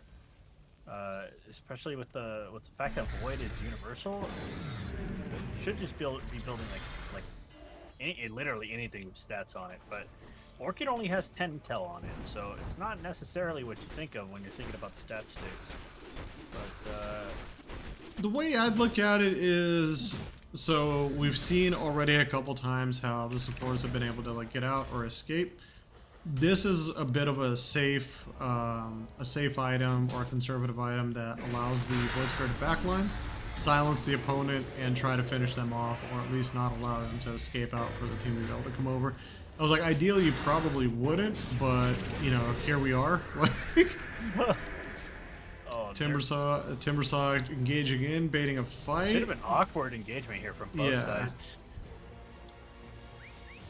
And Joe's kind of feeling himself right here because obviously he's got the blink, he's got a little bit of that cloak magic resist, he's getting bigger. Yeah, it's a little bit hard to kill without like specific breaks, which they don't have too many of. And yeah, it might be it'd be like the wasted target actually. A single break. Yeah, very hard hero to kill for them. They don't have the damage. They don't have the. I mean, I guess PL does have defusal, so I mean, maybe in the right like engagement, you know, mana drains him and gets him killed. But even then, a very hard kill. Very hard kill. I just don't see Timbersaw dying actually in the near future. 4-0, by the way. Princess coming through the bottom. I'm assuming Odin saw that. Yeah, backed on out of there. And that just sucks because with the vision and the positioning, Odin's having a hard time finding spots to farm peacefully as the rest of the Calamity crew circles and vultures around the outside of this tier 2 bottom tower. Meanwhile on top, Ed is also trying to farm, but be careful. I mean, the Sand King and the Hoodwink matchup was a tough one. You definitely don't want to try to go one-on-one with a Viper, and so that would be a very easy kill for the Viper in its current state. 7k lead right now for Calamity. We saw R&B with even greater lead than this last game, and they managed to throw that. So, true. You know, anything can happen here when they try to go high ground, if they try to force it. You know? Well, Bushwhack did end up missing, but Abaddon's ult did pop for 50 seconds. That's down. It looks like R&B's trying to get back out here and catch what they can. Good kill for Ult Storm. does Cross get off, comes but up, yeah, no. Yeah, No nothing. bounces. That was a nice kill. Needed that. Not quite there. not quite close to his Orchid, but it looks like he's going like a mix of. No, he is going Mage Slayer, which is I think good. I mean, it's a good item, but Great spear. Oh, prevents the TP. Also, Sand blows the ult and doesn't get anything of it in return. And so, a bit of a double wasted opportunity right there. Great catch from R&B, but the Viper is still farming in peace. I mean, we're gonna have a Maelstrom here pretty soon with a Mage Slayer. When everybody combines on the Calamity crew side here shortly, and man, maybe if Viper ends up getting like a shard too as well in a timely manner, they're going to be scary to deal with. Like, it's going to be very hard to walk in it, because now they'll have their right click, a lot of their, you know, magic resist getting brought down with the Viper, and they can't engage, attack speed goes down. It's a very tough engage to find yourself in. We might end up seeing a preview of it right here, and Mars goes down. Yep. Very early too. Ed cutting across the high ground of the triangle, kind of into the tougher spot against the enemy. That might Definitely be enough to secure them to tier 2, just that one death on Mars.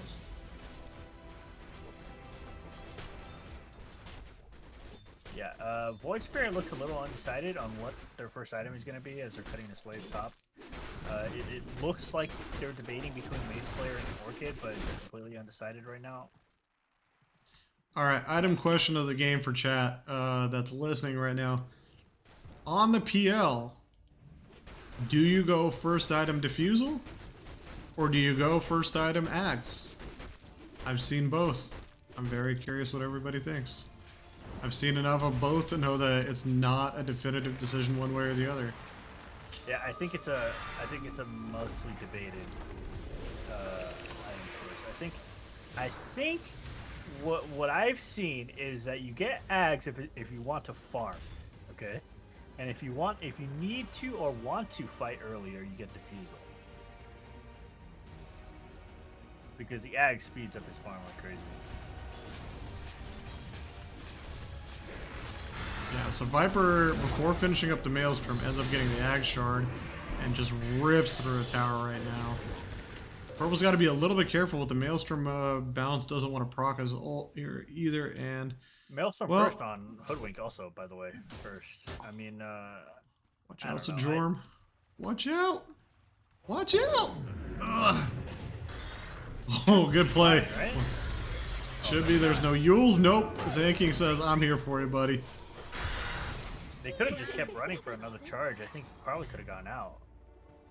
Maybe, yeah. I probably surprised him. He was trying to get the quickest TP he could out of there, and just the Blink Sand King definitely was a bit of a surprise to be right there and ready to get, you know, deny the decide for the Orchid TP back. first, too, by the way. He does get Orchid over Mage Slayer first, which I think is probably pretty good. I mean, I don't know if I like either item on Void Spirit first. I feel like you probably, even if it's like suboptimal, I feel like you should probably still build like the old universal build, you know, it's like Echo Saber and stuff, right? Yeah. But I don't know. I actually don't see this hero play too much, so I'm not sure what the best item choice is. I mean, Mage Slayer is so strong, right? But I don't know. But he did die there doing his job. He was cutting waves so that Dire can't push. So it wasn't just a completely random death.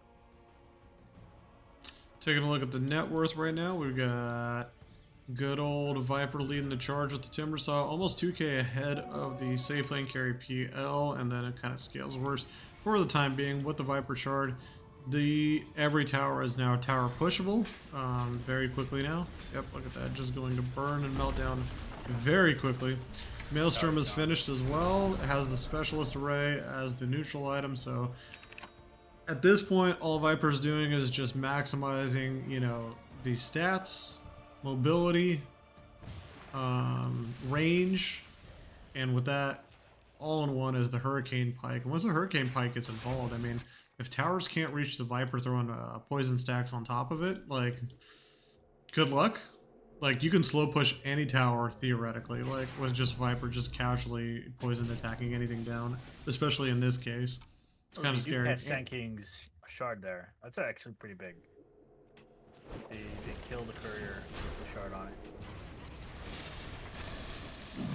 And you could Rosh pretty quick, too. Yeah, Is Sand King's Axe still R&B just saying? has no map right now. Like they're being completely suffocated right now. No vision in their jungle. Just getting rewarded by the hoodwink. I was about to ask. I was like, I'm pretty sure. Yeah, the pulse is now the shard, but the little spike is now the axe. So, Is it? yeah. Oh yeah. Huh. Oh okay. So not that big, but still pretty annoying, I suppose. It's 1400 gold. Look, the pulse is great. Like, you're not going to complain about it, especially if you're, moving around and fighting people and getting within the fight. But yeah, the big advantage on Sand King is going to come from the Ags, and that's the next item. It looks like the next item up for the Sand King. Especially with how poor they are on the side of Radiant. Oh no! They catch a Viper top. That's gonna be what a big play! What a big play! At least to pop the Aegis. Yeah, it felt like maybe. Yeah, I don't know. I mean, they don't see what we see, right? But they were in no position to back him up there. They probably could have gotten him twice. Well, the glass half full would be, even though because they're out of position, so what was happening. So Chev's farming in bottom. He's getting bigger. He's got the Shroud, he's got the Kaya, and he's building up towards the Sage or the Kaya Sage. And from there, right now on the Timber side. Yeah, so like Chev's getting very big when they actually do end up joining a fight, and they probably should be together because so situations like this don't happen where they're looking to get some kind of a pick off. Ed a little bit out of position. Doesn't have a BKB like last game. But the back, but the ult pops. Oh boy. Oh boy. Void blinks in it. It's just dying to the Viper. Yeah, that's tough because Chev kind of covered the distance of where he could have. Abaddon gets caught on the high ground by Sand King and Timbersaw. That's 3 dead for R&B. And this tower is going to go down very quickly shortly after. Yeah, that's tier 2. Some chip damage on tier 3, I think. PL's doing what PL can to, counter here, but they're gonna have to force a glyph. They're gonna force a glyph on that tier 3, and they're gonna attempt to push. Is it a little early? Well, it's not early because no, PL cut the wave. PL cut the wave. PL cut the wave, and so there's no additional creeps coming in from the top lane.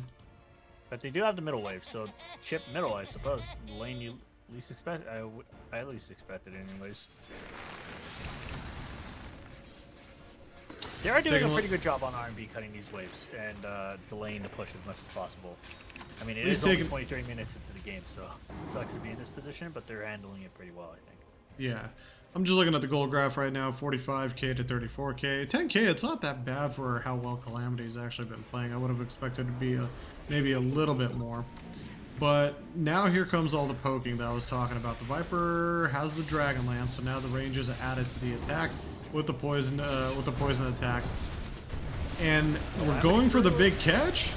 Do they have enough to sustain the Viper? Arena? They don't. Sand King's in top, Hood's in bottom. That's a nice Viper pop was just from R&B. Very nice base defense.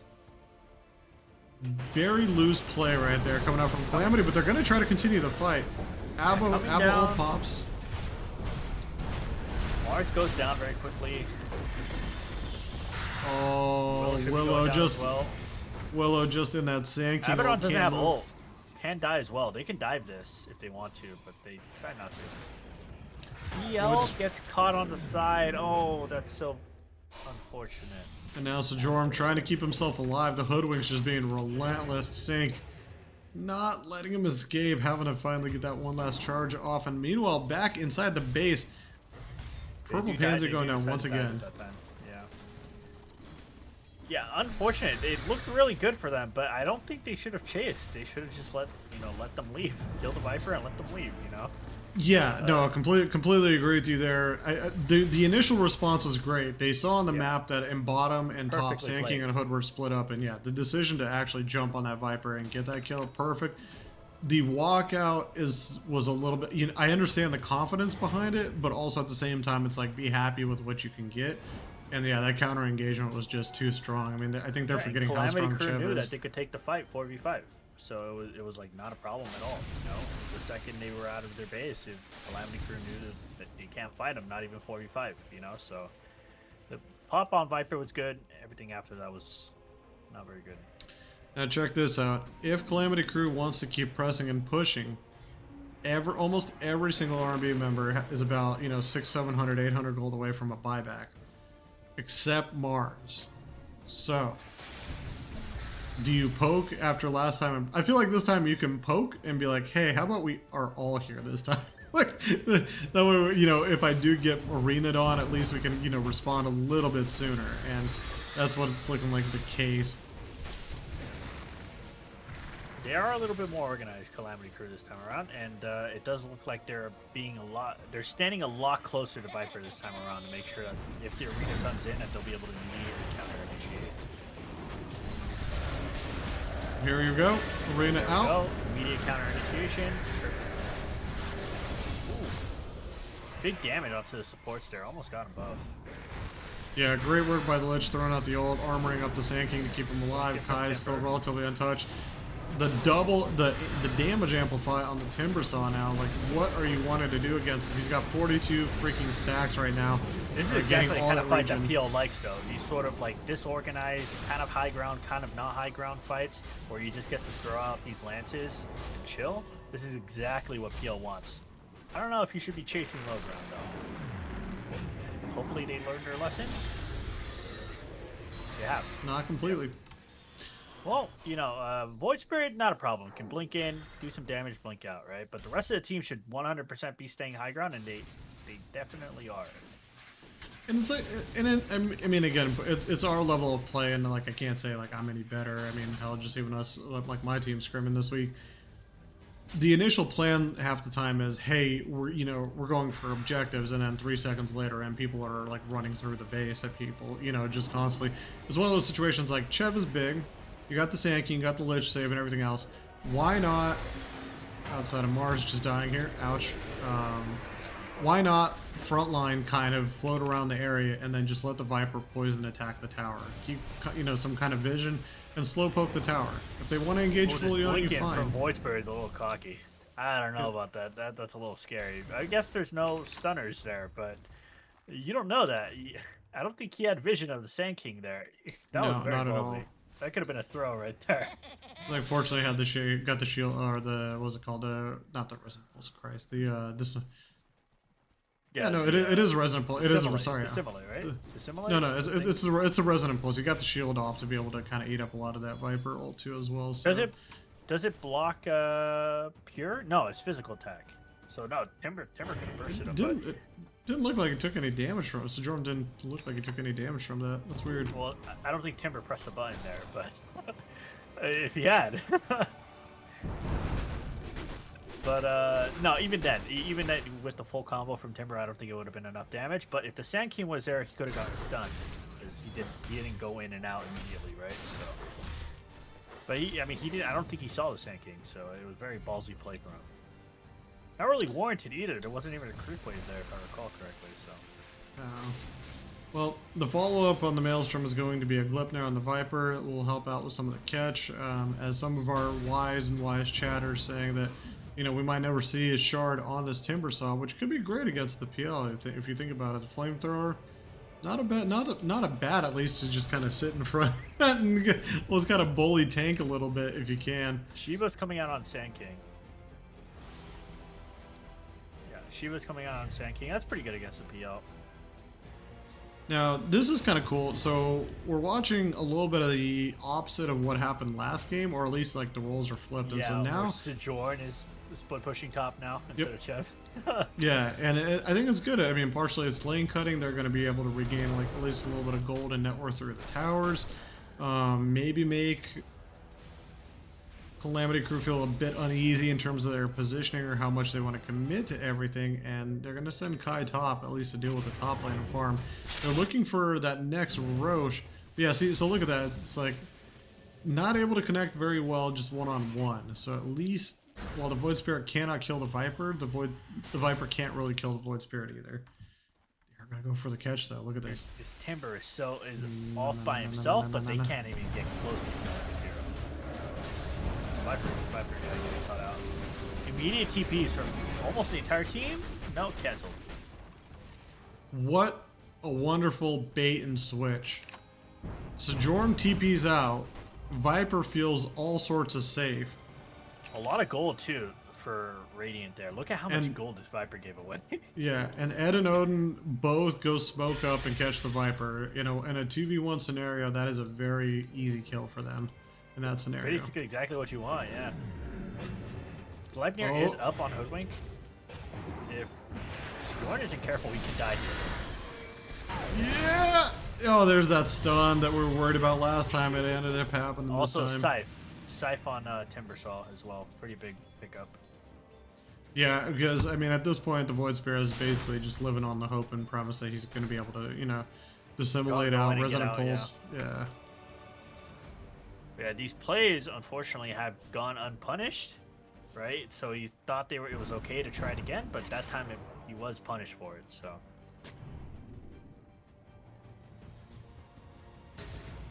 Yeah, they just have a lot of items now to deal with this Void Spirit. They've got Scythe on Timbersaw, they've got Gleipnir on Hoodwink. Yeah, a lot of good items to deal with the Void Spirit now. And this is just a reflection on how the game is going currently, but in a lot of R&B games, Orion would be at a much higher net worth and a better position to as well, level-wise and item-wise all across the board to be able to probably assist and do a little bit more damage, kind of be almost like a little bit of a semi-carry from the Willow position. But as we watch this Roche go down, Roche banner, Orion's only got a Vessel and a stick and some good old Tranquil boots. Not even, I mean, I guess pretty close to the Ados, but I mean, what is an Ados going to do at this point, you know? It's like, it's not really good. It feels bad. Like, he's a pretty pivotal, like, hero and player to the success of R&B. If he's this far behind, his level of contribution is going to be minimal. I mean, through the spells for the most part, and so there's kind of what you can kind of do for the time being. Throw out some brambles, and that's about it. Kai now take another up high ground defense, though. So if it's a repeat of their last couple fights, then R&B should get a very early pick-off here. Nice arena, catches 4. And he focused the Sand King this time around. Can't quite finish him fast enough, I think. Because Mars is going to go down for it. So a very shitty part of that, the backside of that fight I was kind of following. The Lichel ended up leaking to the back and bouncing between the Abaddon, the Willow, and I think whoever was remaining back there. And unfortunately, it just slowed them down to their ability to kind of contribute into that fight. I missed that completely. Yeah, it was like watching like bounce between 3 of them, and they're all trying to just split off from each other, and they just couldn't. And so could have been worse, could have been better. Viper still has Aegis. Yep, Viper still has Aegis, 3.5 minutes. No mana though, so the push is dead. And you keep it out. You still have Aegis for another 3 minutes though. So if you're R&B, you're not feeling bad, are you? Like you're like, hey, we held it up, not bad. Yeah. It sucks because their high ground defenses are going pretty well, but every single time they happen, they lose like half of the HP of whatever tower they're defending. So, you know, yeah, at the same time, you know, these high ground defenses are looking pretty good, but they still haven't solved the problem of being able to kill the Timbersaw, for example. Look at this bank right here. Look at this bank of ruins on the top side. Who's gonna figure it out? Kai found it! Wow. Casual was at 450? 450 gold all across the board. Congrats, everybody. I feel like at some point you're gonna have to kill this Timbersaw. This hero is currently 12-0, and I don't see how they ever managed to kill it. I just don't see how it's possible. Yeah, they're going. I mean, it's going to be partially. I think it's kind of like the kite theory, where it's like you get or like the troll warlord, you get everybody around them as quickly as you can. Yeah, kill them. Exactly. You got to kill the other 4 heroes, but they're tanky too. You got Viper and Sand King. That's tough. And you wonder, it's like, do we have like any kind of like a break? I mean, you could slow a little bit. Maybe it was some of the magic. I mean, but the magic, it's like, what's Abaddon gonna do? Try to right click, or what's Willow going to do? Try to right click? Like, no. There's no breaks. There's no. Yeah, there's not a lot. I mean, your best hope is to try to get I feel like a 5-on-1 or 5-on-2. But here we go. Well, Viper said I learned my lesson at least a little bit. BKB threw that Mars arena ult right there, and Mars goes down. That was a little sloppy, unfortunately. Way too Purple far high ground. is also very likely going to go down. Big blank, all the poison stacks. Buyback should be coming through. Do we have anybody that cannot come back? We have a lot of people that cannot come back actually right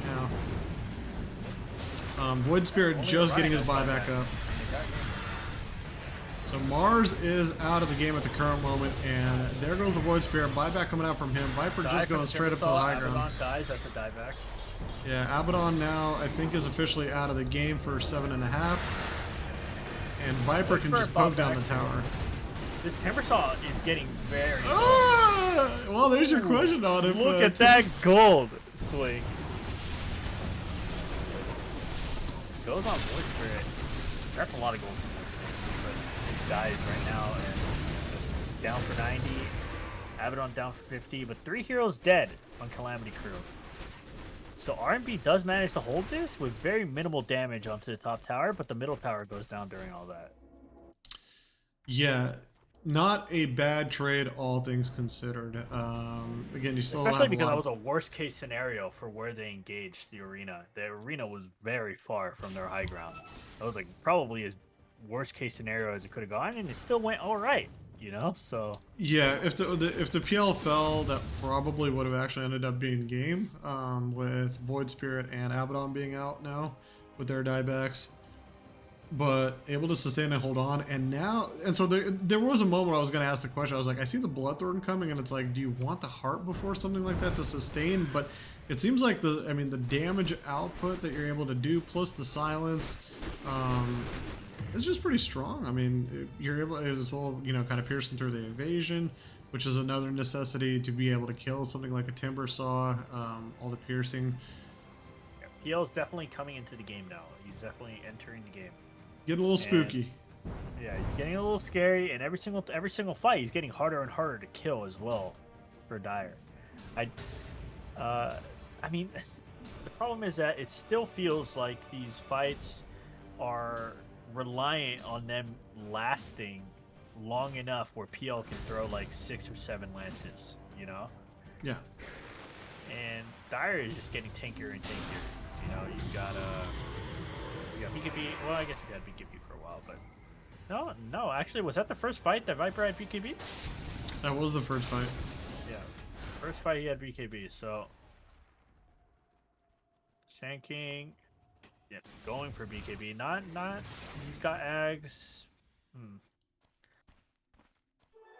Yeah, maybe you know what? Maybe this smoke is probably gonna get all 3 of these heroes. Actually, this is a very. Oh, Hoodwink pops it.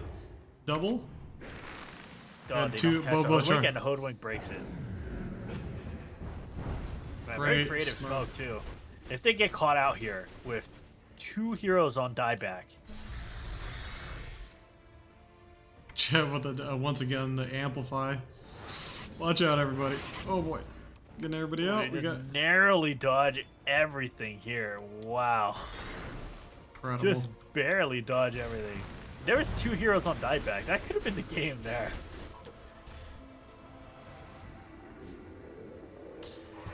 Lich, interestingly enough, still doesn't have a shard up. I'll be curious to see if Lich maybe considers even Ags this game, just to be able to kind of like hold everybody in place. And I think if I'm, and now chat, you might have to correct me. Too, right? I was like, yeah, like chat might have to correct me. I might be wrong, but if under the sinister gaze of Lich Ags, all the illusions should pop, right? It's almost like a hex.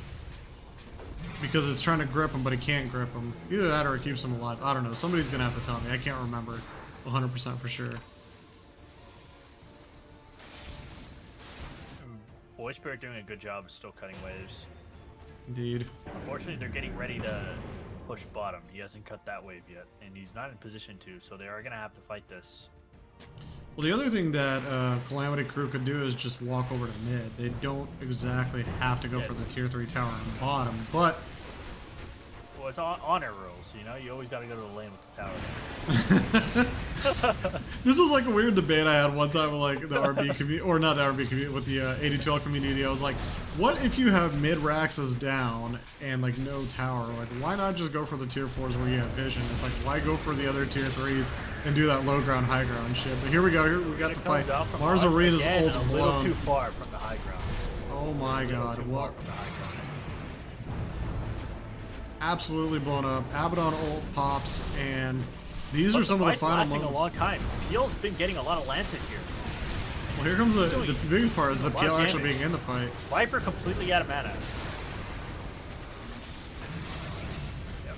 Just a creep now with no mana. 3 heroes dead for Calamity crew. These high ground fights are looking better and better for R&B. It's looking like Dire is running out of steam a little bit. I mean, Chev wasn't even there, but I was about to say I'm like about to go like through the replay. I was like, yeah, Chev was just not there. So he just wasn't there. He was bored. I don't know. Yeah, a little bit of a grief. Ain't gonna lie, a bit of a fucking grief. He was just bored, but you know. So if you don't know, you probably would know, but like I used to, for one of the seasons, I was on a team with Chev, and the amount of times I had to yell at him to not split push or be away from the team was just outstandingly high. Like, hey, like come to the team. But here we gets caught out middle by Timber, but doesn't have the damage for it. Actually, I don't think it matters. Like this is where you don't. Like, the PL silences you, the PL can pierce you. Fortunately, it doesn't have a basher. Timber saw.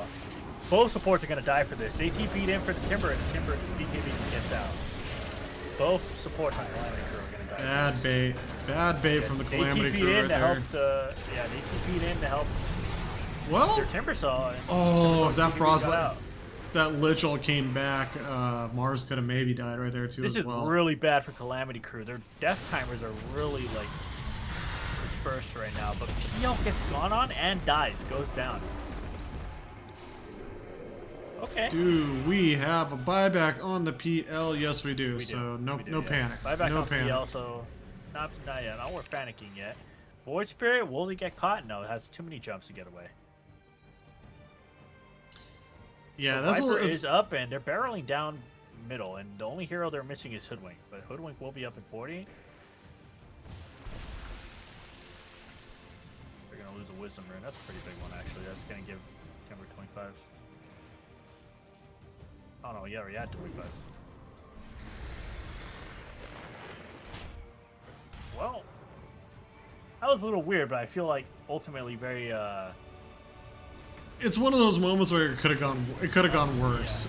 Yeah. All right, now you get out of here. Unimpactful, all things considered. I mean, I guess not because the PL bought back. TP out. Oh, you don't have TP up. So we're gonna have the R&B famous smoke. Did the Viper just fat finger the BKB, or was there a reason? No, he got A-toast and probably assumed that there was some kind of a follow-up coming. Okay, I missed the A-toast completely. I didn't see. And R&B, so here's a compliment for R&B. They do this really good thing where it's like, the moment that a team semi-backs up kind of like this, they smoke up almost all the time at this point in the game and start hunting out, because it's usually the moment where everybody kind of splits off. Catch up, Timber saw. Yeah, they're loosened up a little bit. They might go farm a camp here, camp in a different part of the lane, and whoever's kind of remaining in the map is going to be kind of easy pickings. And unfortunately, Timber was the one. Unfortunately, Timber, the tankiest one, is the one that they end up finding. Yeah, they didn't have the right heroes there to actually kill him. They needed a Willow there.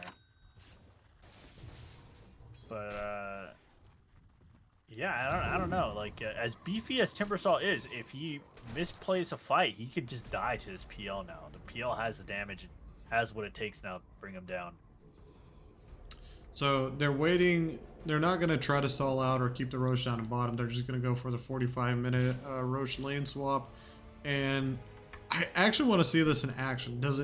Is it where the Roche is located? It does. It fucking does. That's so cool. Okay, so I've never actually watched the interaction like this live, but as soon as it turns 45 minutes, the items swap on Roshan. So now it's an Axe Blessing and a Cheese.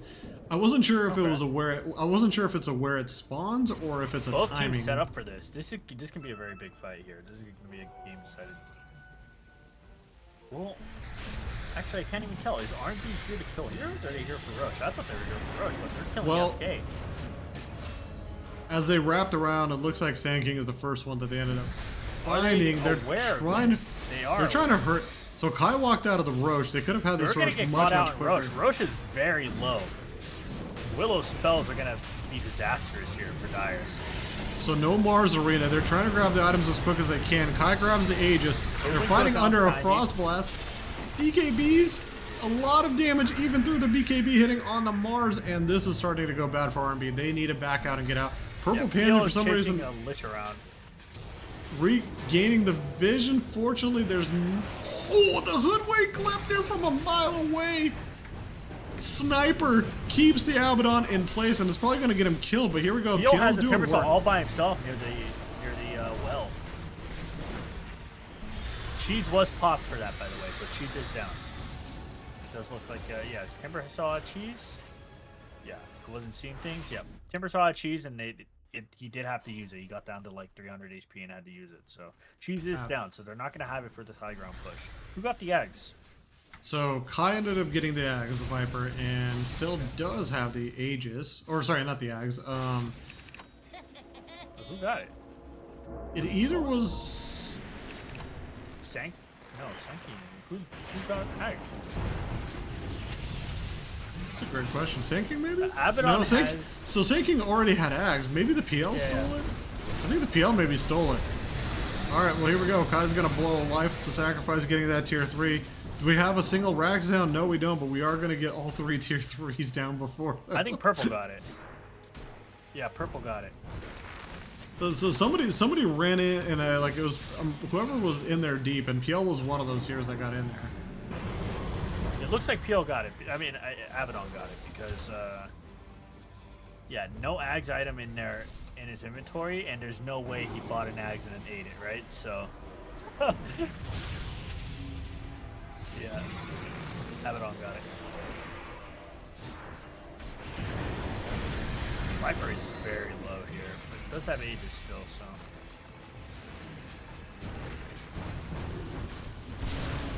So the other thing that Kai could do is pop the Satanic early now to try to lifesteal. No, he's going to first sacrifice the Aegis life. And Mars Arena now down, Mars BKB down. Abaddon has also popped ult.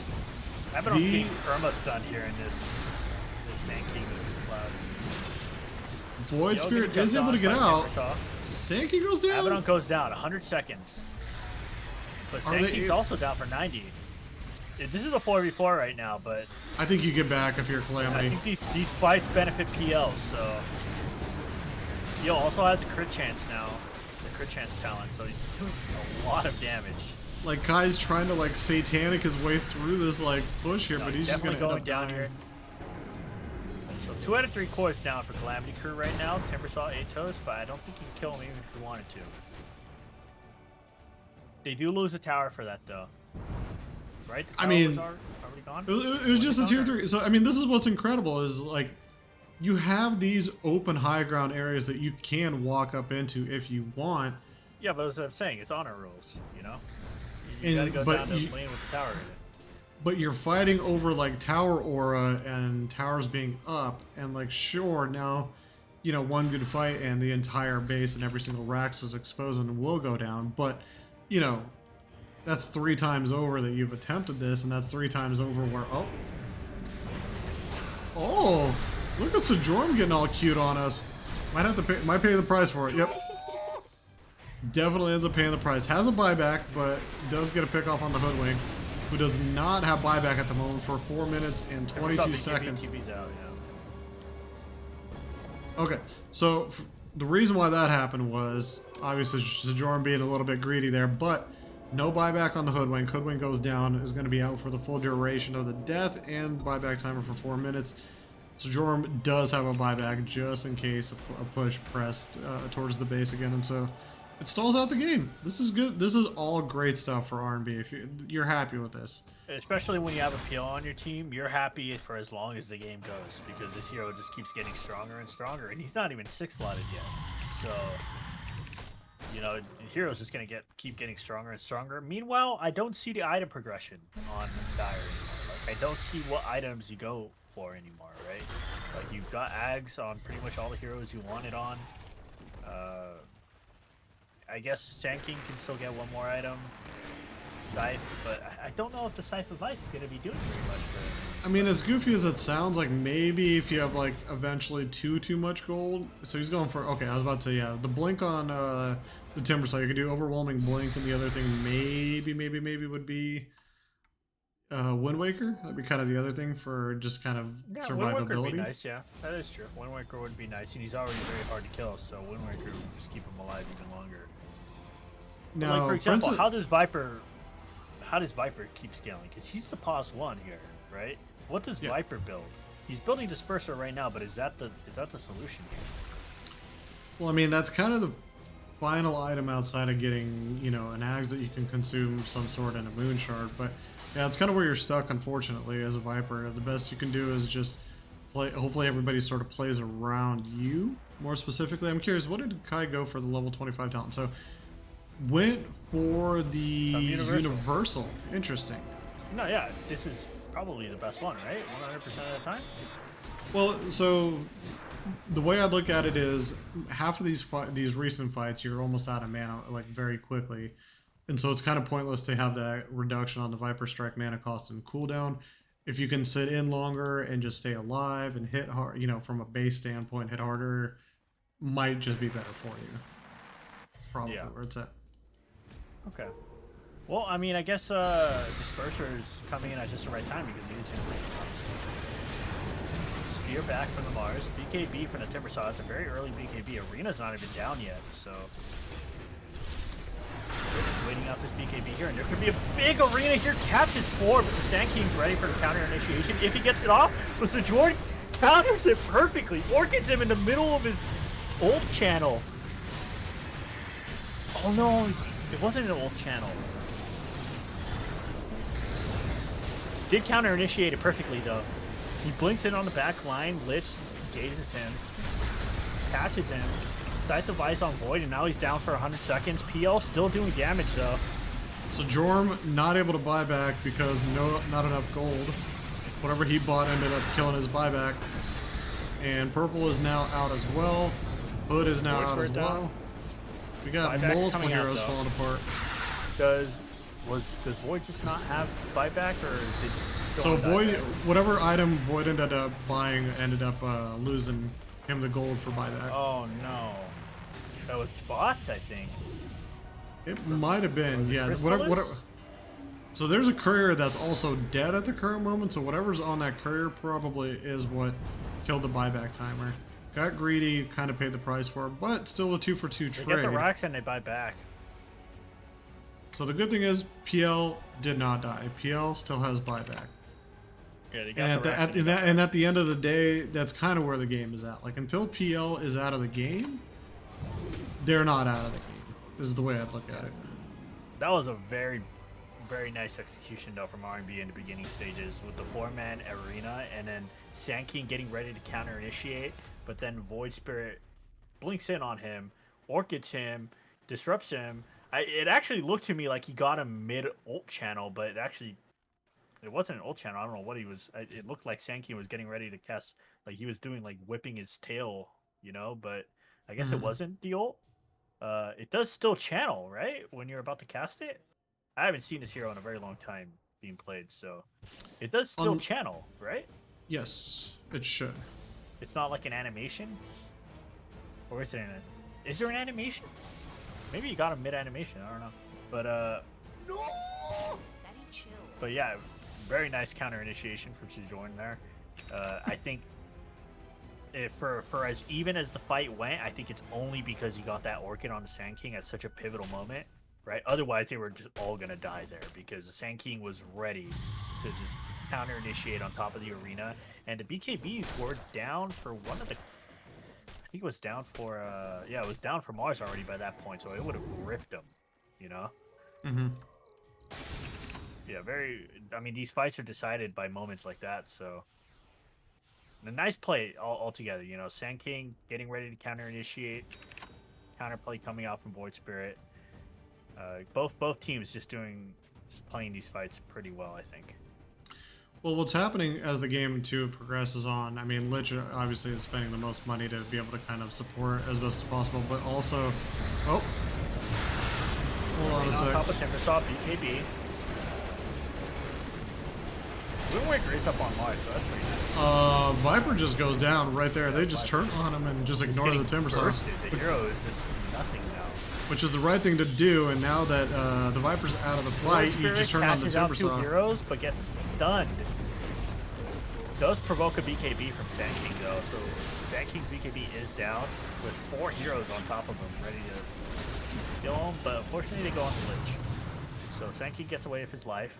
But Orion is core sort of on his own now. You know, you see how much damage he did to the Sand King there. So he's got the Ags and the Gleipnir, a much refreshing difference in terms of like items and capability of what he can do now in fights. What I was going to say was like some of these heroes like Lich, they're not at the point of survivability. I was going to mention like there's an Aeon Disc kind of on the way, and then Hoodwink now is actually basically a semi-core in kind of in its own way.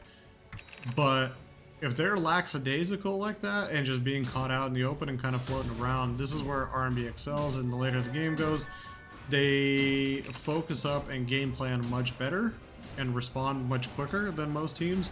And so that was another one of those cases where they just kind of caught Chubb napping, and Viper floated in, and after he floated in, another hero floated in, and another hero floated in, and now we're gonna see a Sand King gets caught out. Yeah. And Orion comes in with the damage after Sojourn's catch.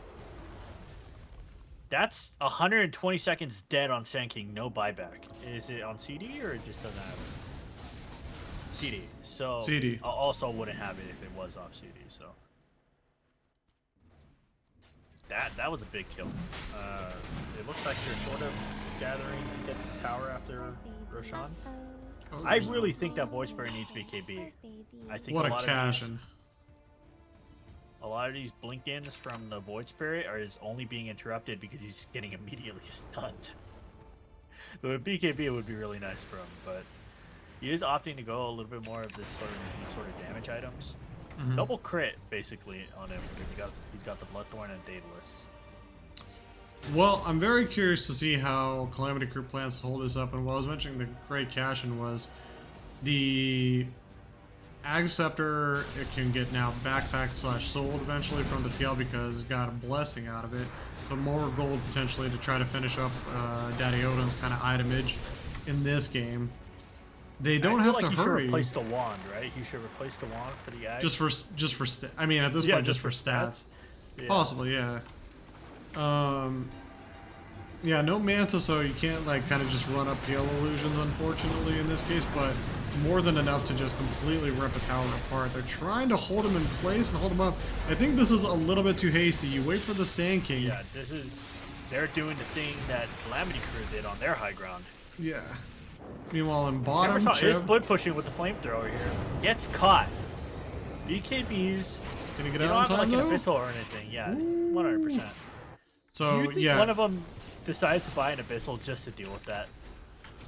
So this is a call of like how much do you want to destroy your progression and items, because you're not gonna have enough time to build an abyssal on on Willow. You're not gonna have time to build an abyssal on Abaddon.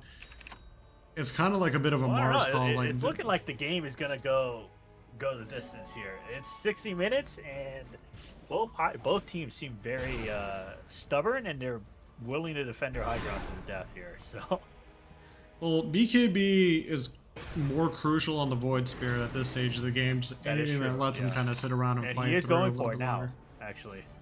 And then Mar and PL obviously there we go. Yep, PL's the one that decides to do. I was like, you're pretty much stuck with either PL or Mars, and it's a weird Basher on item PL, progression if you're Mars. actually. Yep. Basher on PL.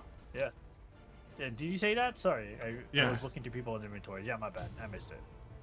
Yeah, I was looking through people's inventories. Top. Once again, Viper getting caught in the exact same place they died last time. This time, gets out. Yeah, lucky PL was not nearby to get an unfortunate lucky crit. Looking at the buyback timers, for the most part, most of the players' timers are just about over and within the gold range. Only it looks like really Lich and Void Spirit are the two right now in a precarious position if a fight breaks out, and so they'll have to be a little bit more Void careful. Spirit's down 600 gold. Let's get to that buyback. Yeah, no. Mid? Oh. He does have Aegis right now too. What in the world? So the Lich is very far out.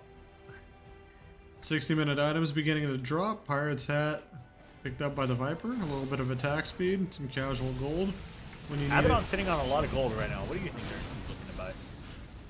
2,500. I mean, besides I think you're looking at buyback. yeah, like you got like 500 surplus. You're looking to buy it. Well, Ed just jumps on through, gets a beautiful arena right there on the back too, right outside of the right base in though. front of the fountain here too, though. Yeah, that's a scary. That's a very scary spot. Blitz goes down. Abaddon getting very low. Ult pops. PL is just man-moding here though, and it doesn't look like they have an answer for this PL. PL is just absolutely decimating them. Well, Void Spirit unfortunately is trapped. The Aegis Timbersaw is just sort of not- getting toyed with. Can't really get on top of any heroes anymore. Yeah, it's that damn silence that prevents him from kind of casting or doing anything. But as soon as that's over, he might be able to turn Lotus around right Orb now. on the PL. PL Giants ring. doppels out. Invises, and they don't have detection.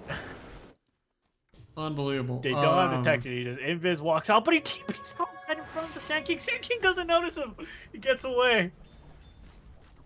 Oh, that was so close. Just So wild. the PL Invis walked into the. Could have just ran like straight down the lane, but chose to walk behind a tree and start TPing out. And the Sand King walked right past him. That was so close. But yeah, these 60-minute items are out. I don't think we've talked about these yet. Force boots on Timbersaw. Big items. You got Giant's Ring on the Sand King, which is going to be great. You got boots now on Chet, which is going to at least save him a slot. Going to have another item to kind of be in these fights. Pirate's Hat on Willow, so great attack speed with the axe is going to do a lot of damage. Going to be big hurt coming out from Orion at this point. Mirror Shield on Void Spirit. That's pretty good. And Couple then you that got with the BKB he's going to have soon. That's pretty nice. Giant's Pirate's Ring on Hat Mars. Viper. Mars just looks like an avatar now, like old Dota 1, like when you press the BKB, you just look, or like the Zeus avatar. Good God. Yeah, he changes the side of the model. He's sitting on a lot of gold. How much surplus does he have? He has 3K surplus right now. The Mars. What item do you think he's looking at? I think you're going overwhelming blink. I mean, first and foremost, buyback, no shit, but like Yeah, he's overwhelming. got 3K surplus though, so. So I think you're looking to progress over to overwhelming blink, but that is a very expensive purchase, and it will be a while before that's actually made a thing. Yeah. I'm just looking more on the side of right now for Calamity Crew, like. I actually You're really starting- like this Force Boots pickup on Timbersaw, by the way. This No, item is broken, and it's exactly what he needs actually with all these silences and. Well, I'll give it CCs to getting put I'll give it to Chev on the items part too as well. He's progressing properly. I think he's realized, like, while I do have the overwhelming blink and everything, once I actually get caught and silenced, I need to be able to just get away. I can't just float up also into the air. And so the eventual progression of items we were talking about, the Wind Waker, he's going for it now, and that should at least let him, live a little bit. Kai once again in just such a wide out in the middle of nowhere spot. No, wait, oh, so close. We almost had. TP'd out. I'm just waiting one time for Kai to get just bashed or bistled over the Yeah. head. And it's just It's like gonna happen eventually. It's gonna happen eventually. Yeah, it's like when that happens, it's R&B's just gonna be getting game. really annoyed here, and they're building. I mean, they got almost the abyssal on PL, so. Book of the Dead on PL. That's what he picked. Huh. Book of the Dead, and he's keeping Mindbreaker on him, though. I'm actually curious what he had to go Book of the Dead. That's probably the worst one, right? See, this is why.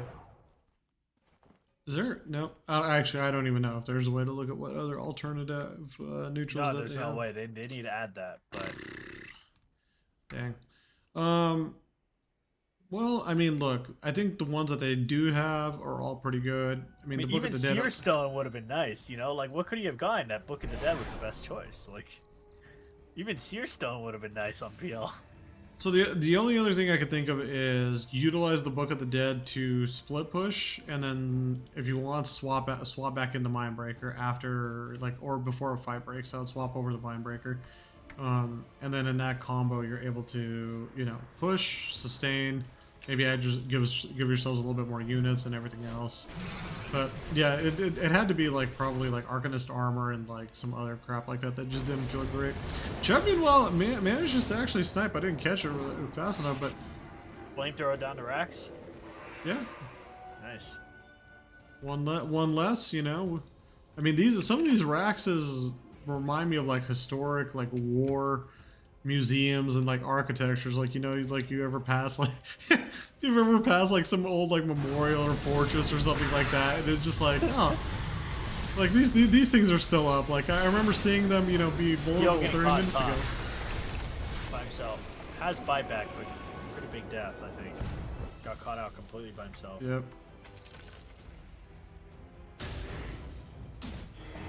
The tip comes out. Viper. Meanwhile, on mid, look at this.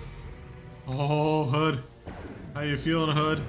Very low, but Void Spirit sort of just doing the same thing that PL just did. The BKB has ran its course and Has no buyback, by the way. This is going to be a dieback on Void. there was almost a moment where he almost went right at the Hood trying to escape and would have just traded off kills right there. But yeah, the PL pick off very bad up top by himself, and then now with Void getting a little bit too greedy. Mars was hitting the Tormentor. Big pickoffs here. What is RV doing? This is like, it's like grief setup. Like everybody's like getting picked off. 4v5, yeah. Look Luckily at they got Orion. Orion now as a second Look at core, Orion. so. Yeah, Orion just doing some massive stuff. Well, Void Spirit does not have anything. Comes Buyback down onto the Lich. alone. Lich, that is an unlimited frost ball jump thing. Doesn't do as much as I thought it would, actually. But Yeah, not enough proper targets there. Calamity Crew being smart. it's kind of funny because you use it on the PL and it jumps infinitely, but at the same time, he doesn't really care, you know. So Yeah. Well, Calamity Crew doing a great job of not like overextending too hard. I'm pretty sure they're aware Void's that up the at 60 soon too, so that Lich kill is probably exactly what they needed. Oh, the Abyssal comes down, the BKB TP out, and Timber's gonna die for that. Okay, so 100 what seconds. happened? So what happened there is what Chev has been doing. He's been blink in, and as he blinks in, he's roping himself out of there. And this time, he just either miscalculated the range or just didn't connect like in the proper spot to a tree. And yeah, trying to BKB TP out Abyssal / Bash just there this time, not letting him out wild. I mean, what is going on in this game right now? Like, guys, where's the composure? Where's the composure? This is gonna look like it's gonna go even longer, and I mean, the longer this game goes on, the bigger this Willow is gonna get. Already pretty big, but there's a lot of items this Willow can still get, you know. So this Willow is gonna be. I mean, Willow is probably the best late game carry in the game, amongst the best late game carries in the game. So. Well, you know. right now it looks like Orion wants to finish up the boots of bearing, so you know, some charges, movement speed, which could be good. Other option would be to toss away the vessel and build more right click, I guess, would be the other consideration. Daedalus? Or Moonshard? Yeah, something along those lines. Like, if you're not gonna be, if you, Brooch. I'd never see anybody build that item anymore, but it's better now, right? I mean, look, if you're not going to be touched, the Mars Arena ult's on your side, so why not build something that can hit pretty hard? I mean, hell, dude, give me Daedalus, give me MKB, give me any kind of right click over the vessel at this point. The vessel, not doing that much for you, I would imagine, at this point in the game. I mean, it stops the Timbersaw HP regen, which he has a lot of.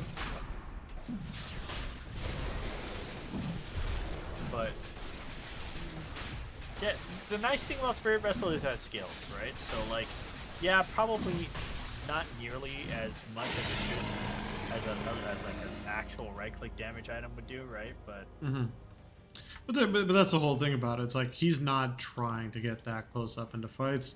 All he's trying to do is hit, and if you get a right-click item that can hit the, you know, Timbersaw anyways, with some Pierce, I mean, hell, I know this sounds like bananas and crazy, but in a desperate situation, if you're Willow and you're really avoiding the fights, Divine Rapier. Like, yeah, Rapier, yeah. I mean, I would say it's probably around probably okay to buy Rapier. I mean, you're mega'd right now. You're either gonna win, or you're gonna lose in the next like 20-ish minutes. So, you know, Chill. I feel like if you're gonna buy Rapier, now would be the time, I think. Plus, I feel like he could probably solo a lot of the heroes on the enemy team right now. Very possible. If I he could see had- it with the if he divine had rapier. even more so. Yeah, with the divine rapier for sure. He's being a little bit of conservative with his items. I think Sojourn is a great lesson, and as well also. Yeah, I think actually just Sojourn. Sojourn once again Smoking was up like in out their of. base right now, on their high ground. Oh, they're going up over to their triangle right now, trying to keep Sojourn alive. Void Spirit gets out, 4-man arena. Timbersaw caught like in a really weird spot. Are you see- Yeah, couldn't really like- move. He was like in between the arena walls. Yeah, in the arena wall and the cliff. It was like completely like stunned. Woo! Ryan is whipping. Drop the Sand King. Now there goes the Big hoodwink. damage Oh, from the Willow. Lich holding Lich it. is having the UCC on Willow. Ryan is in trouble though. He might end up going down. He starts getting out. The Viper gets caught, surrounded by the Mars and the PL. You should be Timbersaw hiding a trying little to bit here. Wind Waker himself in. Buybacks all over the place. Trying to get back into this fight. Sand King having to walk across the entire Two map. Travels coming out. Hoodwink. Viper's back Living. in the fight. On buyback. One more time. Pio gets Everybody's out. buyback. Void is goes out of down. the game. Hoodwink is very low, but not quite. And now, I feel like if you're Calamity crew, you just rush up the high ground now at this point, right? I mean, you're 5v4. I feel like right I now, say- if ever, I mean, they haven't had great success on these high ground pushes, so I would say no. Arena is And down now, though. So and now Viper's just eating a ton of damage and rooted. Oh my god. big stun, Ravage stun from Sand King, and catches him in his Such a dusting. big risk. Such a big Perma risk to go on stun, high actually. ground. He also Waste- did permastun this entire fight because of that Sand King cloud. Abaddon goes down. This is looking very bad for R&B right now. Timbersaw gets caught a little bit too far forward, but Wind Waker is there. Lich goes down. But all of the core is still up right now for Calamity Crew. PL is doing what he can to hold him off, but Mars goes down. He's basically 1v5 right now. Willow is doing what they can. Ooh, there goes the hoodwink. Yeah, gets Hoodwink the- does not buy, Hoodwink though. Buy back, yeah. Heel's just doing what he can, but he's out of mana completely, and all of his illusions are No! down, and he will die. Oh man. That's looking like GG for R&B, and it was looking pretty good for them for a little bit. But What? unfortunately, not quite what it takes. I mean, what a great Yeah, chaotic good game. last fight from Calamity Crew. No, it's a great game by both sides right there. Yeah. That was a hell of a game too, and especially at the end right there. I was worried because I wasn't sure if they had kind of like the manual timer in their heads, like the PL being kind of dead with on buyback timer, and so if like he's out of the game, he's gone. Yeah. At that point as well, Sojourn, you know, barely on buyback, everybody else barely on buyback. They probably could have tried to get out a little bit sooner, maybe just a reset, but that's tough. I mean, everybody, I think, what was the thing I was looking at? I think they put the Aegis or extra life, like the Hoodwink came back before the buyback, and so that extra life on Hoodwink was like also very helpful, and unfortunately, you know, Orion got pulled in after Ed blow spells. He can't like do too much, and it gets too chaotic to a point where some of these heroes cannot be like large contributors. Like once Mars blows Arena and Abaddon kind of gets in there and just pops, they're done. And there were some really good arenas here. Ed was Yeah. consistently catching 4 people, 5 people. Sometimes he was just catching all 3 cores, and the supports would be outside, and the Void Spirit would go on them. Very good arenas. And pretty much, I mean, like physically good arenas because he was catching a lot of heroes in them. Some of them were a little too far from his high ground, but you know, that's just week 1, week 1 stuff, right? So sometimes there's some miscommunications as to when to go in, when not to go in. But look at these damage numbers here. 104,000 damage on PL. I mean, Yeah. these heroes on Calamity Crew were just unkillable. You had the Viper that was just tanking absolutely everything, and on top of that, you had the Timbersaw. So, like, if you weren't able to kill, if Viper and Timbersaw were in the same location at the same time, you were never going to kill either one of them because you couldn't focus either of them. At the same time, you had to focus somebody because the other one would kill you. So these fights were very hectic for R&B, and they were able to sort of bring themselves back a little bit from a very dire early game, but didn't quite have what it takes to go high ground. Look how nutty that is. Chev ate up 283,000 damage with 74% reduction. that's, that's It's a actually lot insane. of damage taken. Yeah, I mean, that's a lot of damage taken. his item progression was very good that game. I mean, obviously positionally, a few moments were a little Also, bit the sketch. Forge Boots as a tier 5 was big for Yeah, him. big, and then going Dispel into every 8 seconds. yeah, Wow. Exactly what he needed. and then the Wind Waker too as well, just to be able to get out of some of those PL bash me over the head traps that he was kind of getting into is sort of in the later stages of the game. Yeah, it's a tough position because I mean you look at the scalability of all the heroes, and Calamity's crew was very complete across the board based on items and everything that they had. Orion was just getting online. I still think he probably needed maybe like one additional right click. Would have been a big sacrifice to get something like a Divine Rapier or something bigger. You have the buyback risk, but yeah, it's like PL only has Pipe and Solar Crest. Like you can't do much as Abaddon. Yeah, but like what are you supposed to do in late game outside of just kind of throw up a shield and pop your old pops, and then you're kind of sitting there, unfortunately. And then it's the same issue with the Mars. It's like at least he's got the refresher, so you can throw up the double arena. But once Mars throws up the arena, Mars can't do too much. Like late game, like the spear, the bash, it just doesn't do a lot. And so Yeah. you're just trying to set. You're trying. It's a lot of like sustained setup, but the output, if Sojourn and Odin and Orion can't be the ones that counter output all the damage to get people down in time, then they're just gonna turn on you. Like And both teams sort of had exactly what they needed for this long of a game as well. They had a support hero who scaled very good into the late game. Obviously, R&B had Orion, and Calamity Crew had Sync, and both players sort of did play their role. They played the support into core role, and I mean, obviously Orion was a lot further behind than Sync for most of the game, so at the he didn't start, quite yeah. have he didn't quite have what Sync had, but he was able to contribute in much similar fashion, right? Similar damage numbers on both heroes. Yeah, by Um, the end of the game looked very similar. yeah, very similar. I would have liked to see a Wind Waker on Orion. I feel like a lot of the times he was getting into these situations where he was almost getting very close to killing somebody in Shadow Realm, right? And he just needed a kite just for a little bit until his next CD of Shadow Realm, right?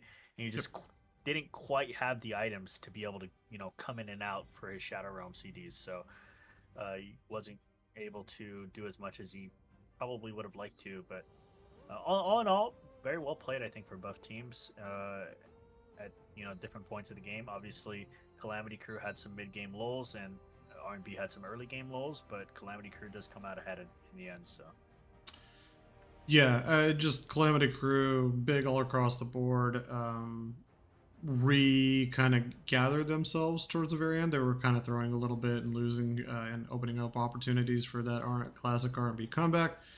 But then they gathered up and worked together, sustained through some of the targeting that was going on against them. Shout outs to Chef for being big and standing in and playing big too as well, especially in game number 2. Yeah, great performance. Great start for the Calamity Crew. They open up the season in week 1 2-0. I wanted to take a look really quickly what the overall standings are right now, just generally as we exit this Friday night in the Conqueror League. And we have the Calamity Crew with 2 wins, Zealous Gaming with 2 wins, Sheesh with 2 wins, split by the Rod of Toast and Los Animales de Golf 1-1. The Conqueror bye week undefeated forever, and then a bunch of O's on the bottom side between Grim Prism, Savage Spirits, yeah, wow, a lot of zeros. Samzara, Rats and Bunnies, and there is one more game that will be happening this week a little bit later, and that will be played on Sunday between my squad, DXO Rejects, and Helmets On. So be on the lookout for that one if anybody does cover it. Are you on the actual team, or are you just? I'm actually playing on the actual team. Yeah. Okay. Yeah, Cool. we got a pretty good gun squad. I like our crew. All right. Well, right now R&B's tied with the bye week, so. Look, the bye week is forever undefeated. It's not the worst thing if you're tied up with them sometimes. All right, guys. Well, thank you for watching. Obviously, feel free to toss a follow whenever one of these Blue Moon streams or casts pops up. Feel free to follow Ricky's OnlyFans. He'll show you great builds. What else? Shoot. Gosh. Don't forget to register to vote in your primaries. Get your sleep this weekend. If you are a college student, get your homework done. Don't party too hard, but all that good stuff. Stay safe. What am I forgetting? Anything? Any good life advice like going into the weekend? Is there anything good on this weekend? Football. We got football. We got NFC and AFC championship games. Oh, yeah, Watch Niners. some football, guys. Niners Yeah. going to the Super Bowl. Yeah, watch some NFL conference championships get played out. But yeah.